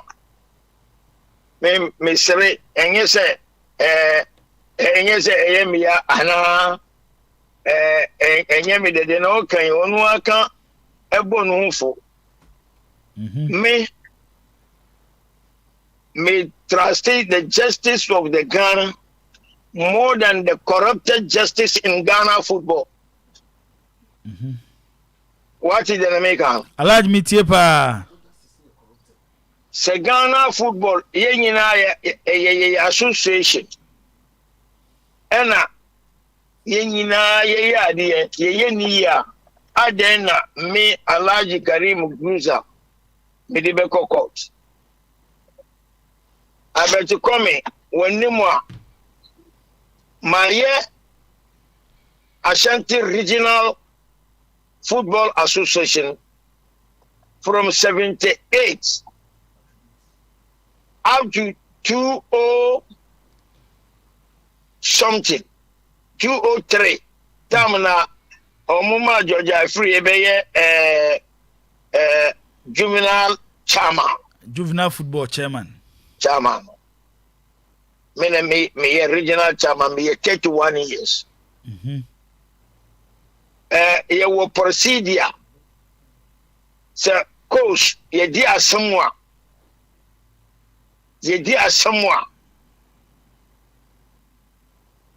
Na ultimate appeal to the Regional Football Association. Yeah, district.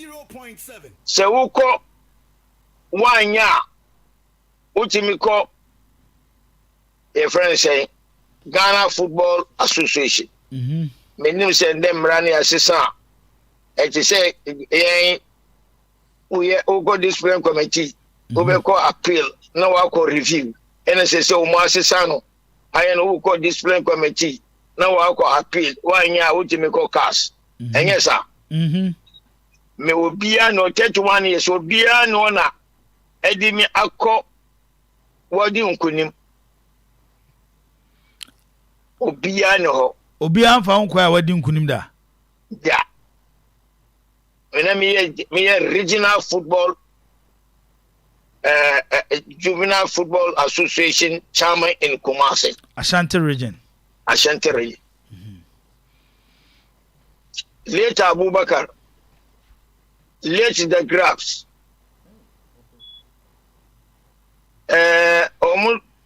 late Ben Achampo na maye display committee chairman and some coach members asamba omudi appeal we appeal ya me Alhaji Guruza as a regional chairman and me appeal committee chairman because I know cost of boots minimum cost of hoods minimum cost of football minimum side and the cost of bread and our football people no more football di omusika minimum said the omuso bread nti medi asamwa medi anakore mini menyankopo asam bebi na anakore ono na medi up to time na media me jai time na yanta chenu mudi nti omudi product se bae Ashanti Regency omu pene me se me majai me happy me jai me dan yankopo ase me we fair and fair na fi bia ni ho efi bia no court no okay the Ghana constitution which means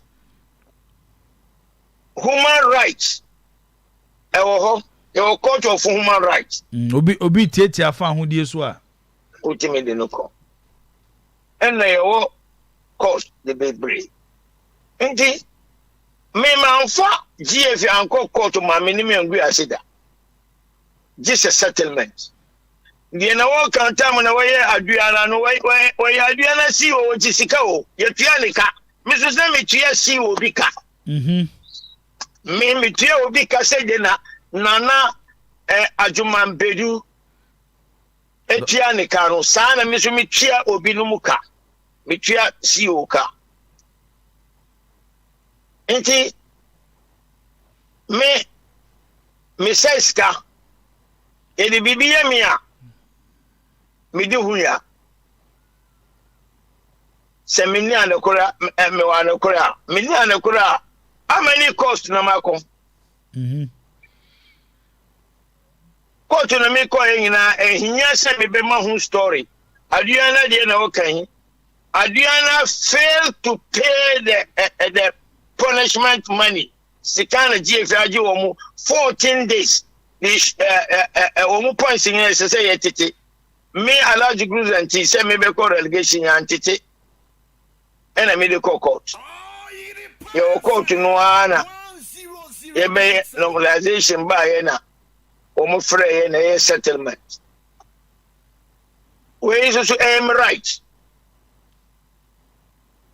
Pofri aduana oko 11 wonders so okoya aduma oji akatua me je obi akatua me tua ebinu muka ema se we se yampam me a me need this to beat Ashanti Gold me die mfatu ansa me ba me asam Ashanti Gold wo mo asam ba ye champion obobo no bi David directors Ashanti Gold omu bobo no bi David me paucho place na omu boy enter islands ni Ashanti Gold for na omu boy omu di omu asam ko kas omu di nkunima na omu di nkuku omu di bem no mu na di nkuku efi enti won fa enu ntu na adwemu ansana football enye tribalism me nya me sum kire me tribalism me nya me sum kire me bias obia nim said in a minicate esichi wa Ghana ha me a father for all na me ni nyame pa mu kyɛw mu yɛ kristofo me yɛ kramoni na me kasa yi George Afriye wo football mu ansana kete bae be football their sizes but you can seniority ya George Afriye catch senior entisa aha me bisaw entisa wala mi tie pa aha me bisaw entisa na entisa no de we nteme nka ma me nka nkyerɛ wo mo konkonsa na mo mpɛsɛ mo kan na kula ma me nka nkyerɛ wo George Afriye he was vice chairman of Ghana football vice president of Ghana Football Association before na satam Ketu wa Burchere Ko School ana wonnim ala mi so something na yeti we na womunyina normalization na baye before normalization George Afriye say send the boss nyantachi won gina bio a obegina ya sam George anye niye di ebe na me pie be kan say George wan kan boni we friend ni birthday ye call ye na o kan sa speech we was say send the boss enko na sa time no nyantachi ad declare say wonko ye tie ena was say send the boss enko a ono obegina ukura wati sa asemi amatepa na antimi anye yi kasi nyina ba se antimi ambaso ena normalization bae kasi ni hwana jinae George Afriye Nana Yamponsa Amanda Clinton Fred Papu and a lawyer George Ankuma. Thank you. Now, that day in Congress and who allow me by Obi Pa. When we vote, you know how many times? You called it 3 times. The third one, when a beggar. George Afriye ni Ketukreku. When the Cassette George Afriye said, Wama George, Wama Ketinko. Alhaji Karim Gruza. And it will be in Casema Bonnie. And I'm a boy. But Alaju can't send me, say football and yet tribal. And no person or say. You come and say, catch an Indian cranny. Anyway, you have supporter and a catch a house supporter. Or no, a pebby BAG or catch your home, maybe pebby BNG or catch home. Million effort time in Woody Mammy and Beji. The effort time in whom from Mammy and Minji.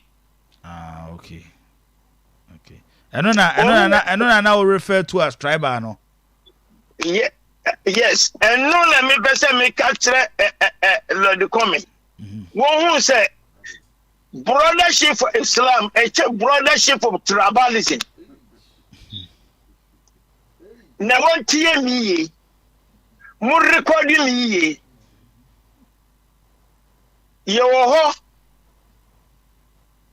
Mumbisa catch Mumbisa George Tempia me kasachira George football na yeye Mumbra na yeye football that be so beti ma samba akonja no nipa ba ko na beti na se enye nipa me FM 100.7 se abase obia ambassador obegina na George kire say ye be football na ye see football people na ubejina vice president ya ubejina flag bearer of football association to have 50,000 Ghana for what? But you see, when we about Congress, me don't know me go Congress, me go Congress. To be a me go Congress, could I just say I can't be a man at? And we are fun to her. Now, cats.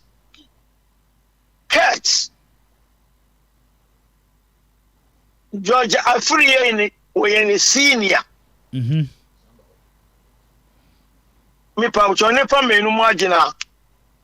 Who majority for endorsement? Why disqualify of Georgia Afriya? What for down for phone lawyers in our election committee. No. The rules and regulations one for we one support to and disqualify we disqualify Sunday football we are coming together who any football until we me obusheni there be a football na come boom football na ya boom football and then another killer what in the fee Jaula wakoni crowd your friend say we nyamiche what I say but when you football president anamebua no correct again if it's sure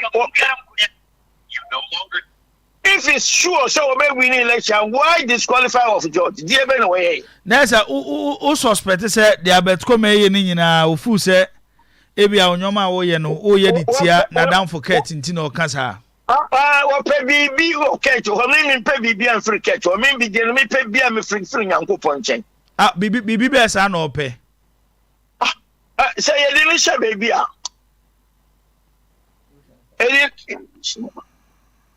you didn't share baby I say open. Oh, okay. Me begi. Okay. I like my emisa we na yin so me we wo frame me asam me twa so na me jam me ade. Me asam etia. Me nyem bedur ko me case. Ndi enye me wanwa. Ye be kase. Ye kase be ko me wan enye me wan kase em pam football. E pam football o be team at team. O be team a team like Team Faisal. Ye pam me ade be for so na obenya. Me pese mo ka kira abet ko me se o tie me ahonya. Enti me mfa ne si bibia. We kra money wo suro nyame. Okay. Na me yaba first division yi. Magasa member. I think I have right. Ono say o make me case ono who case no odua when me say me win. Ana wan kan sa. Okay. And me who say me be win. And I'm losing for discipline committee. And I'm losing for the appeal committee. And I'm man fan court to medical cast.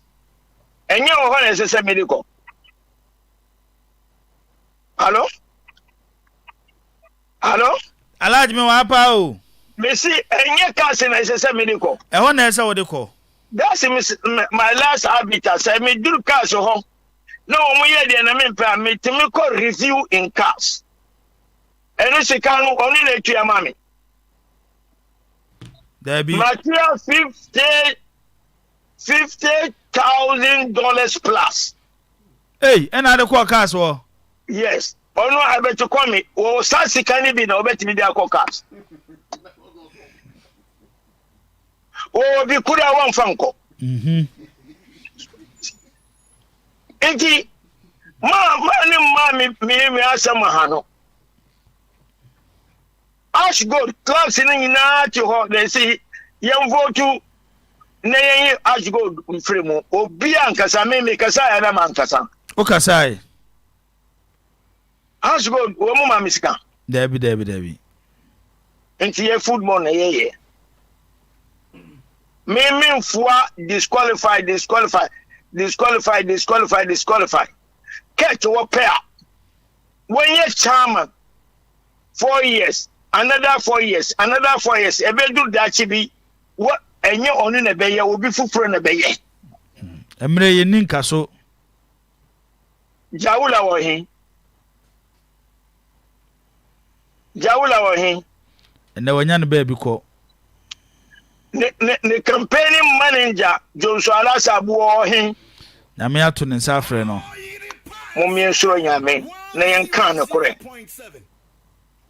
se onu ebet komi otumi a won pa me mfiri Ghana football o pa me fa Ghana football me misika kura abeji na humi ebinu ma na mitua o muka onu won kire me nipa ba ko na nipa tu na wotua o muka wo Ghana. I'm helping economic of Ghana. Mitua coach ka mitua players ka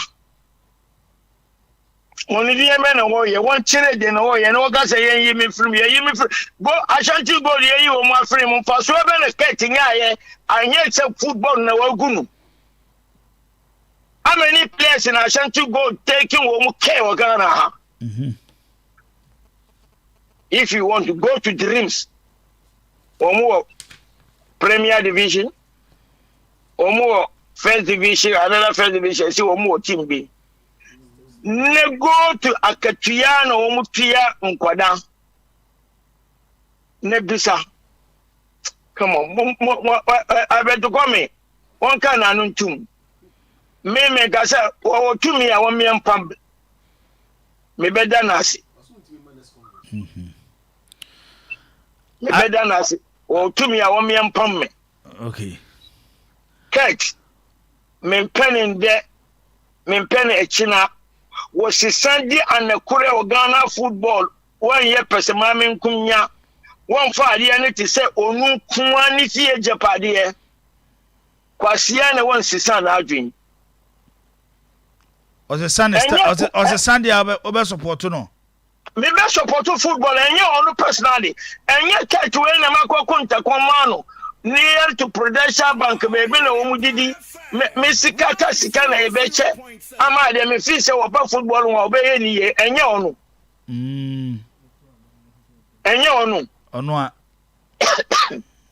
bibi o ha mu hu a mun kan ko na mu bisa ebeti ko me be jai no ha me no hu asem hia me come on one pair adwuma ye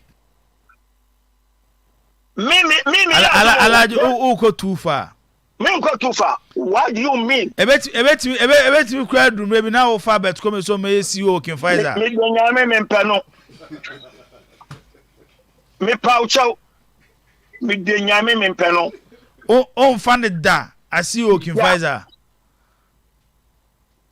say me we me ni akramoni we Muslim we correct Muslim meaning yes sallah bom na de na ka bibi na han wo na akoma mo ni me one wasakofo wa freminsem Suleiman Tari wa freminsem Ibrahim Tanko wa freminsem wa ye national coach asa football ni na ye yo first half alaji de oyi brawa bo football mu de sambe kwa na esenke ya ye buku kwa ya lanche o first half American share 4-0 enina bet come in mo pe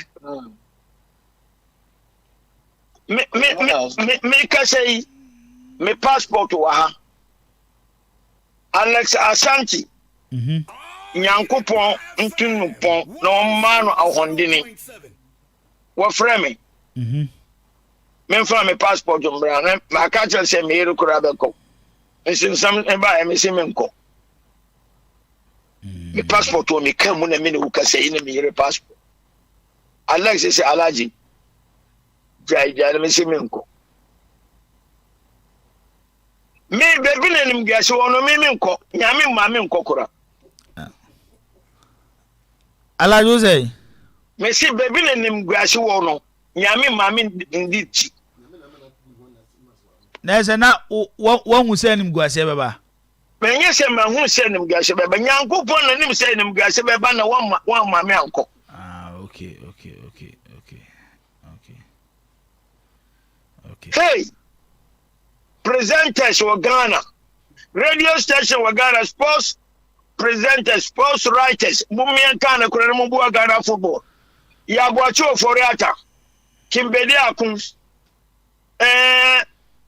wo mu ho anakura no mu kan no mu agidi ni wo the writer opia ni se we kotoko but o ho anakura wo ka kwa bina ya bua no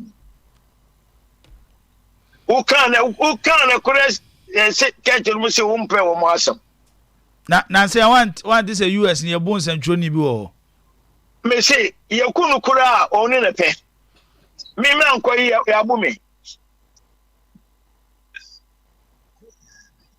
sana sa de ya bu no mu anka bi ama no sana echina ututu ye bebu bi alaji akapa o hwe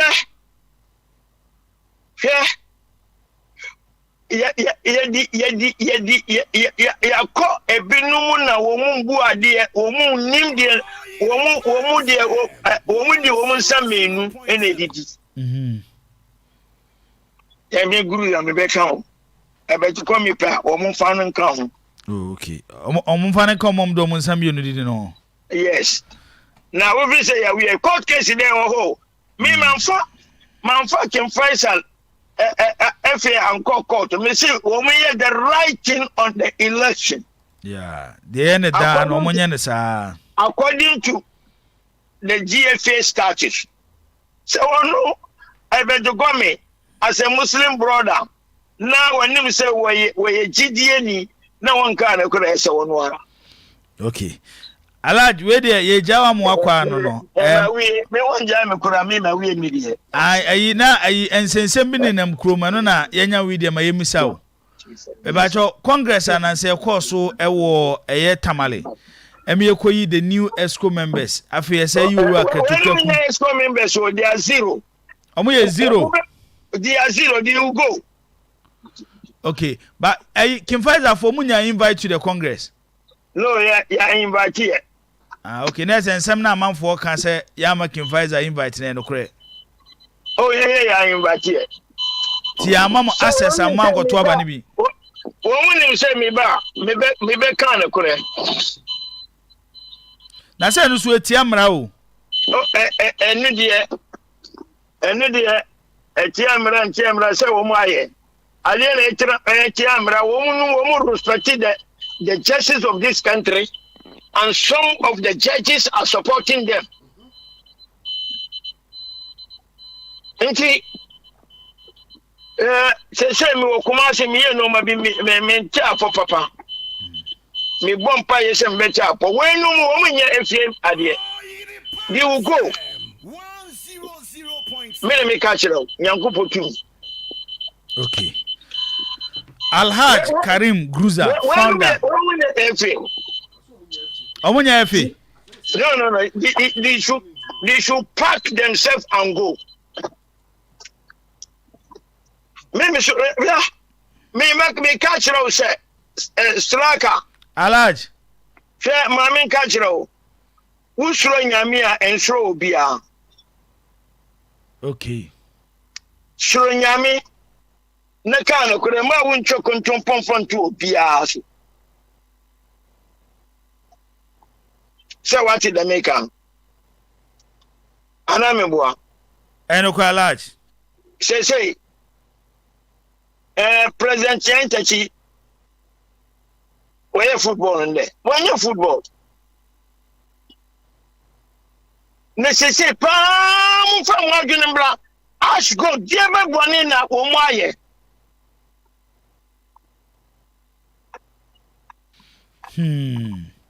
Dear me boni na omaye. Ensem na ye bebre. Nyami kati papa na waya. Nyami manu to aso. Weye pesimam nkunya onu ne selfish interest na waya football nyami ngu ni mas. Alaj. Bana me catch ro. Sa me bom ala nya abotre. Ade na me ka. Ba ku na me ka de wan kasa me nya abotre me si so weye papa nyami mbo ano. Me nim de but ye Bible nim no. O Bible wonnim Bible. Wonnim Bible. Ade ba kwa Nyankopon hye se do wotamfo. Obi otan okra bompa ye ma no. Me anyesa. Iye mu anyame bo ano. Ye ni ye nyame yin no firi ho.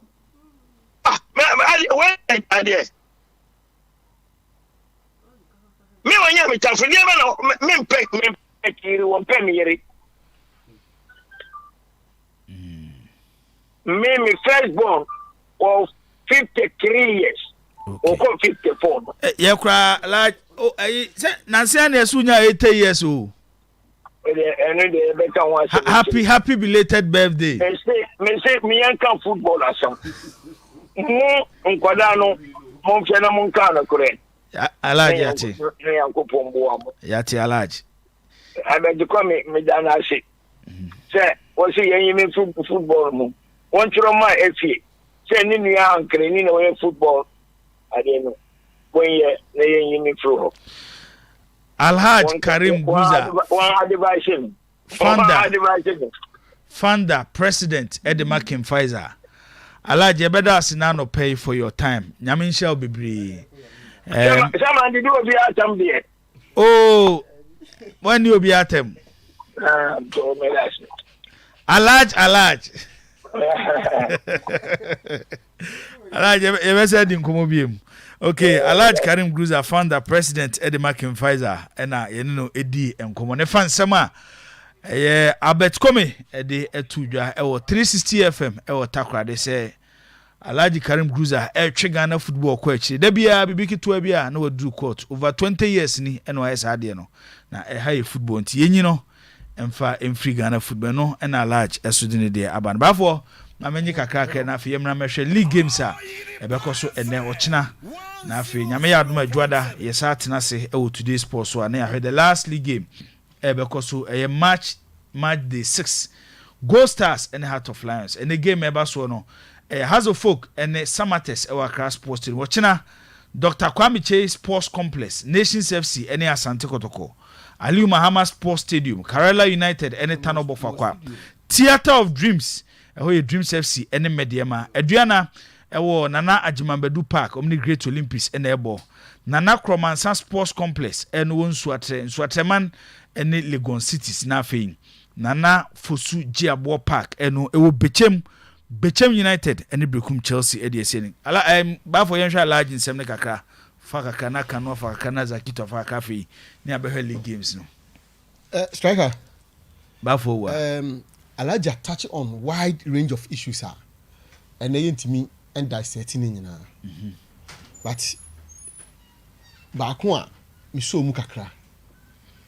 And he said, as I said, I bet come who say, ono alaji ade a ofo se infringe on the right se nipa dasani un se ade a Yakopon di man nipa a fundamental in every aspect of our life right nti ono nyame no boy no kra no yemu binimu ye gidie ni se wa maye kwan a on hye ma ye nye bibi enti ayepe enti wo hoyi dia wope na woye you take your decisions and act upon them based upon sanya wope sa wo ye wa de bia on say anka Yakopon be share say kwa yewe ye wo gidie so na boy yen ba yempo ayeye parents no awofo no at times ya na pese ye kire ma de omonye ye wey na me ka ye say na ka ye wey na me pese we say including choosing schools, careers, life partners, some other decisions no yen as parents yen as awofo mpo sometimes ya na pese ye hye ma no mo ba nyankopon onye ne de sa enti ade a eye ope nyame de ama nipa de so bi etna so a ya na ha adwen pa eno na alaji ehu ni say no man na ekoso e Ghana football mu especially with regards to elections no etietia ono ne fa ahodie so ekotia ope a owo mu na Ghana hanom ani mpowiase nyina no gibo se asem bi e kire wadwen ana bibi obi ye bibi etia wo fa ahodie a untimi mfa ene mpakwa no kokontokwa untimi ntwitwi onko ni mpakwa no so wodi kwa Moscow enyeye wodi kwa asori dem enyeye enti ye nyina yakoba nkrum se ya hyehye baabi a ya penipa bi e de atena ho no mo a wokwa no akobo nkuru a kire wo mo se wonsem na wo ka no eni adansi a wodi ka ho no se eto wo masomu a na so mo ye nipa papa na se obi nkonu nu wo mo a na nka asem no baabi eta no pepe yet da no komo de ato ho no mo enti Mr. Abeskomi se wo se Alhaji eko court enti empa no free Ghana football mu a na je se Mr. Abeskomi papa ye no ade na ye fe pepe ye say enipa bibi chiri na dwen a the moment ye be yi the element of court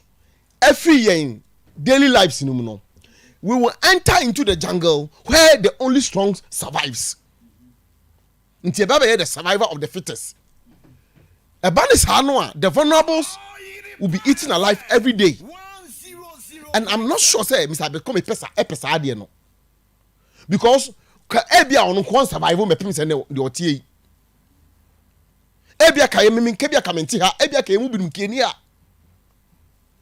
ti babia ye nim se pepeye ebeboa no eye court ti Mr. Abeskomi adabraka yesrew court de so obi kwa ye encourage no so one family answer nsem se wan nya to trusem se wan ka se wo me hu odensen o me wotumi sen wo sika sen o na wan fa kwan foforo bi so ampe justice na ode court de ka we de nka Mr. Abeskomi nkan se ha wadwen in any case okono di bi mu a se wadi bi mu okono di fo a emra no won ya ekafa obi a wadi fo ho football nhyehyɛ na ankasa no eno so wo obi court no di fo wi a e wo de ekafa ho ti de sesa mo ye no na waye na wo de mra na ye adwuma enti se na wo ka no se chinchina ye mpam Alhaji free football mu no de Mr. Kome we de mi ana madam fo na menua no we de adabraka Alhaji bu se asem bi wo se Asgold wo boni pa ni sen de no maye Asgold boni o maye o wiase nyina ni o ya se ball bi akoso na ball na ekoso no ye hwese na ball na ye ball no koe no sitie no a bibi wom emu enye agro no emu na ho fine enye competitive and that bibi bi asia esase ye hwe ho asem ka tipedifo se ne ye hwehwe mu no ye se match no eye fix match ebinum so say eye betting ye we no ye the betting and the decision ni bae okay ye the fix match and the ball mo ye we no say fix match and the ball mo yeah me wa and ye we no near the betting and aba because ye see champion akwa transfer sika via momo agency bi ho de akoma obi fufuro bi no so mu ni evidence of match football betting bia won but match fixing dey omutimi but omu wie no and omu say betting no omu say omu ni evidence bia say match no omu fixing no omu di twa bet okay ahanti but charges na dey ball money dey so omu ye say betting but omu wie no o hwe findings na omu say omu ni evidence bia say match no omu fixing no omu di twa bet and now relevant question na if reach ban say then what was the important we gonna ask good I say wona uni akura kan uni aketwa yeah as go no encore relegation ntini asem no nimu as good now on events internalize no dada it is a Oma fixing match for betting then what was the purpose what was the essence of fixing the game yeah fixing for fixing sake amfa so bi amfiri mu ma yeah anse winter allies Anya league am as good am better as good position am fana no aka league mu dada it was the essence se muslim need evidence of match betting wo mu a and na match no omo fix the year den of course match fixing etiamra but dem say I say e dem no teams me no agya teams so me fix game yeah because you will not fix a match for the sake of fixing a match. Yes. Say me hono kanu yam ko fix match na yam hihye ye ho basa wabra wo yam fanya hwiwom the all no ye fix ya obewe as good ye fix ya onko league or the onoka league ne ho e na anya say bia ye hanom yi league no presi a certain position a e di bi ama ho ana ka say nka omo fix na e as good akoto ba bi na o de akonya bibi enti adia na you can think of pa no akabeye betting no omo so mo ni evidence of betting oso so say betting no wontimi improve say good akotwa betting enti first and foremost the decision to even punish as good using that match no any eno me wo mu kwa no for me was wrong and sana yam fantu nche yo say match fixing no say betting no players ne de omo ye me patcho me boa omo ko cars no players no omo match fixing bia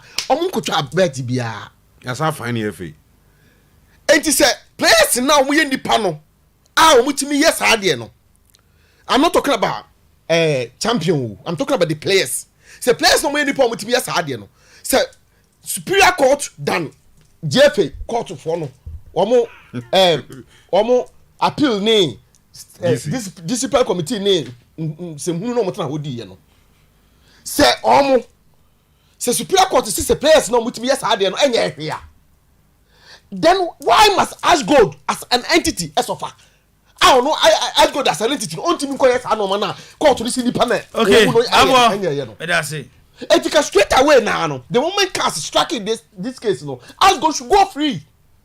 Okay, Ashgold as an entity, I'm not talking about champion in the banner. Ashgold as a football club. But Ashgold as a football club company should walk free. Okay.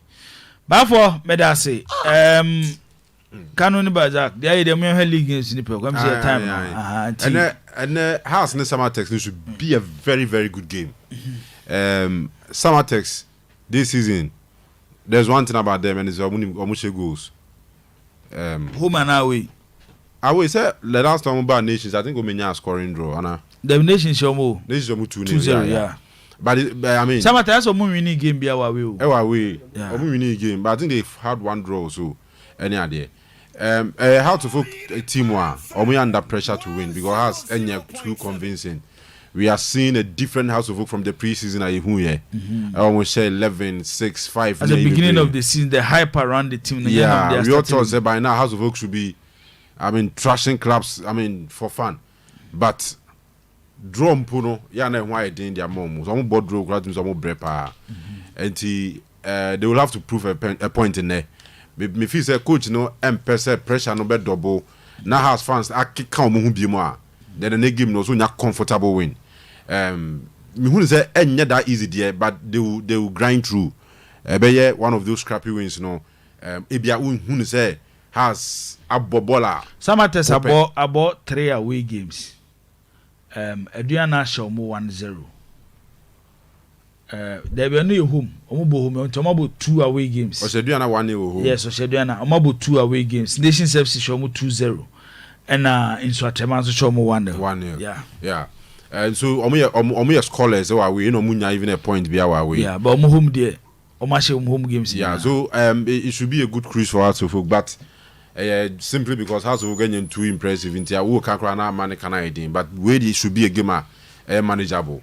Okay. House Nakasano or more own issues there, but I don't think Samatex should be a big deal to them. Also, winning game and then Nations as Antico meaning one of our Nations for a danger man say 2 goals difference. A hard game, very difficult game. Nations FC. What I call the last 2 games in the FC be near how. Improvement is about team anymore, and more person build more confidence in going forward. One game I also motivation. I had 3 in a row. Ball Nations we almost have a ball hope. no man a chance to win 4 in a row. I think they build them confidence here. Good news is that they have Baba back in the squad. I would say go in the last friendly game. And he a venue so intimidating. So Abrankets were intimidating. Who drew on more now in bar with me on my ball. I think I don't say one other issue I affected some of these clubs near there. Because I had a pen league maybe I think about Konya equal playing field near there. But who call baby a unyanesa. But who be who have been yanesa. And a one interesting game. And now they say to me I may say now, but me who got call so moon lose our match. Even though nations bet try as much as possible so Omenya win there, but any easy for them. Okay. Double chance as Santi Kotoko. Quick one, Karela Bofakwa. Karela Bofakwa or Tamale. Karela in the last game against Aritu, more defeat, na same P near there. But Bofakwa is a club are still on here to lose. Okay. Yeah, sure say Frimpong Manso had an experience cover boys near pa. I mean the experience in the league. And after Bofakwa as a club since we got relegation in 2007 no more league in Biyomba no so more motivated to stay in. It is all here initial stage your match say gather point go say bedroom fin for na clubs ni be hit here kwa we no enye easy santi o send money me o gather more points near there and o mo here so well and trust me china se Karela for na nhwe ya Bofakwa betimi abenya point betimi akonya point e watamale e was our game no sumo. All right, Kanu, me da say. Alasan say. He's a menchiao. A Congo spanner. Hey, from USA. Right, I say Arsenal. Men can choose Arsenal. But say 3-1. Okay, Congo you da say. And Ray is watch also. Ray Arsenal. Hey. Arsenal for you say. It's a radio no, and them na na be hebo no. I'm sure. I will be. So about ho. By all means. Let me tell. What I'm. Ray, yen share na yen game no. Zach. Yo, let's not forget RTU are in their form of their life. RTU are in their form of their life. RTU and Ra Akala Lions go for 3-4 Bonsola Smith Goon or Moshedi Elisha Akarama and Ra total dominance our Craspo Stadium 3-1 pa. RTU are leading the league. Now RTU target this year is to be in the top 4. Now a quite bang per league bet me but target near to be in the top 4. But say obi lose na omuja league na obi e hwan league mun na mo bo league so obi lose obi league na come and musa out yeah dey say top 4 na body see how to target top obi wan na be lose no target is top 4 but obi lose dia league na be fa ko na e konti enra RTU ko kire obia say na say ye home kwa Accra o isa Accra na e more of your home favorite venue than any other venue because your kwa Accra has near show mo 4 near show mo say near buwe near say Accra na dey our favorite venue and Tenra boys no bomb more than you. Now, Joe, for Kotoko, I think say a very close game. For where they be question almost about 2 goals in there because Wajo must get the there's no way because Wajo must get the different 2 goals the end means that. Not this. Football, but I see. You look at the 2 teams. Fan of him based on form. 2 teams in there. Now, say nations so mun lose who What draw back? The mob draw back. No win back. Yes. So often 2 teams in there more than form and play. One side so I said this is a man for do more than say Legon cities. But me nya chance in your. Oh yeah, I've not watched. I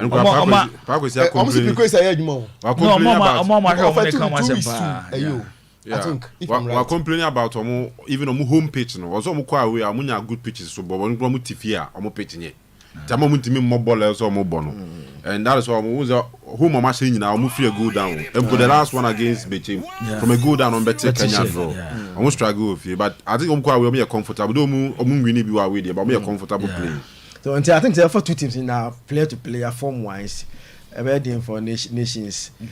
If they are in between Kotoko, be tight. So no 1-0 big close game, but 2 goals difference man there. Man for the message, but say RTU them now kano. Trampuma to ho. Na edu second round na mo stories bia. And a players I say, and officials I say, tina ma team no kura no modern boaba form. To the Trampuma kakra bi to ho. Sometimes say go motor for. League in them say RTU top 4. Top 4 this year. Yeah, more fight to survive. No, survive say. Last year we didn't see na can say. Wo there last season relegation avoid to survive. Last year you are comfortable. This year you are comfortable. Is that to the end? 4 months salary Rebecca Mama. Sorry, necessary. Mankuyili is in the form of his life. Mankuyili, Gaddafi, Mafoda. What they can kotoko. Kotoko nations. No, a likely drawn game. The game looks like more of a drawn game for me based on how I treat Kotoko nations. Drawn game. Yeah, a game that looks more. But if there's going to be a win, Kotoko nations now. Okay. Say born win beboma Kotoko nations. Nations team now me show more, you know, and you're good enough to beat Kotoko. Especially how Kotoko, there's a certain level of excitement after winning their last 2 games, you know. They are picking their rhythm, and at Abrankese, more likely to be a drawn game. But win Beba, Jibo Kotoko will beat nations or no. Alasan Said Zakito has Samates. Has have to win the game. And already know as I say they do. Has support as I say and a coach and I say and at the end and if they are not able to beat Samates today, Monday you better store us before. And Shania last maybe 2 for say Papa we 50-something years. They should be very careful how they handle him. Or China Oman Sha one of pressure. Me feel say they should look at virtually they are building something new. Kakari, those guys, no new guys. They are trying to show more defense. Virtually back for no 3 new players and a back old player. Mumford about 2 new players. Okwenimwa 1 new player. It's something that they are building now. But I say all of a sudden, who said do we now Kotoko action in jail? Okay, I say first na you start now. No Kotoko share. Who say na house why did not na nyu but no my din. But Kotoko action 2 out of who say all of a sudden pressure. And I'm just imagining house today 90 minutes as na omun winning game no. The atmosphere no good, but Samates away form no. And yet this year I started from last season now they are not very good travelers. So they are not good travelers. Until anyone want to see House of Folk managing but 1-0 be there. House can get it. Alasan Said Zakito das Bavo Kakra nations Kotoko. Yambo Chabo. Oh, Meko. Different 2 goals. Obako. Meko.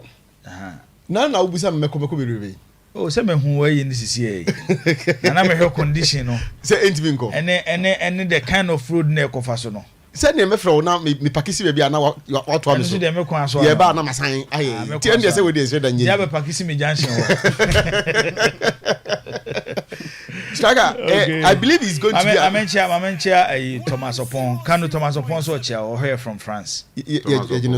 Thomas Ocha kanu nko akra ye nyina agine so. Okay. Okay, Virgin Chairman sir, yeah, for your message. So na and the messages na say do na ya large bruiser. That China for no the message ne buy. Omo mo chiaka no. Okay. Mo chiaka no. And na formidable Basti. On also here from Pakoso. Yeah, that say. I'm here China for no the buy you. Me pedini na ma oh China for no. Kanu de omuni mo pa o. But Francis one also the message be by for Zakito. O si Liverpool 18 matches na ka so mo bi e show no. O mo Liverpool for inform ho. Do mo hia so mo nyom 3 points en hia. Enti ho de en sheda nye issue bi amom ti. Pass foforo na ka. Say no pass me so ba me ma ju se bi bu alo. Ba fo enye na nwie ha. Yo. Has must win. Must. It's a must. You see, at the no we bring a confidence. Na afi pressure no be form na afi copman any team no o matima hwe sene be ya on be negotiate the remaining matches na e wo mo anim no. Okay. Enti it's a must win for them. Must win. So o man sha the crisis be team nim. Not even from the supporters na Ghana me 3 p.m. but from team no ankasa itself. Any copman some okafa kashara ho any other things ayatete around no. Some other people have to call the boy and speak to him. But what them channel say enti enye easy sir. House of Folk needs this win na etimi apeke wo mo. Kotoko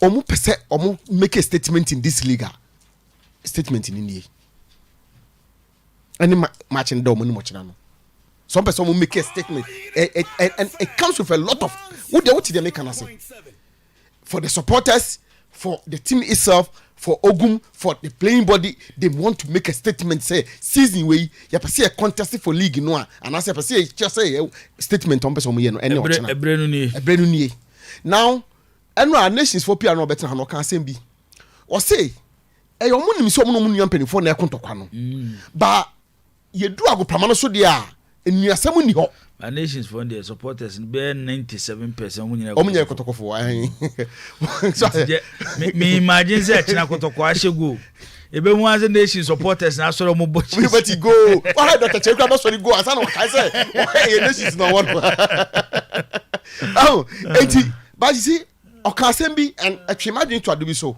afa na I say me filema omo kakra because so omo kotoko wi a subsequent matches na wo mo nim no dangerous I think omo wi am ko baby ani no mercy grounds mediama meboa mediama mfanche wo mo omo mediama mfanche wo mo mediama midweek yeah omo bo asan ni wi no masako omo bo 2 matches bia on the road no enye better enti omo ano so omo kro ho a by the time omo nsa ankomra fie bie mu no na asemaba na baby omo ne nam no na ehun pa de ma wo mo enti omo so position enti but I want to believe say kotoko ni akuma no ana ne ba no se ne wo fa se ne den na league no hwede aye no uwini ba kwa na do na apeja wo ulusu ya na akosha ho I want to believe that the two teams will say good match a good game I'm talking about ball na ye ball no enye ho no ma no but you see the gameplay no say ye ball na ye dey entertaining supporters no I believe two teams never sell good game their mind minim say abankase be ye ma House of Poku ni you know and also I want to see them selling a good game yeah per results ni all other things but selling a good game and so their mind me da say bafo ye de musi a kanu ye da say for coming Zagito have a nice weekend bafo what they say me no wa don't worry you better team of production no as Samuel Clemens and Solomon Carter born again and afi Andrew omo and e boabo ansem no e de buy so na captain Siasia Zakito bafo wa and afi wanko kanu munyina ye damase ye de musi a 3 p.m. you better say near the live commentary from the Accra Sports Stadium. So nyame yadmo china from Dr. Kwame Chase Sports Stadium. Also no hear the commentary. Ebe ba. Nti any other league games ebe koso over the weekend nyina no. Ye de ho ensem ebe ba. Ewo Oyerepa 100.7. Bernard Kwadwo ye boa we from Sister Akus. Osi wish you happy birthday. Nyame inshallah no onye kese. Shabati ena toaso. Humo nyom kakra kopim se so sofo beba aha sofo ba na keteke su beba odiefo na na sabre ese ne ma kopim se like the live commentary ni be sa ba biem nti yeda mo nyina ase ye be se hia biem koso na to 100.7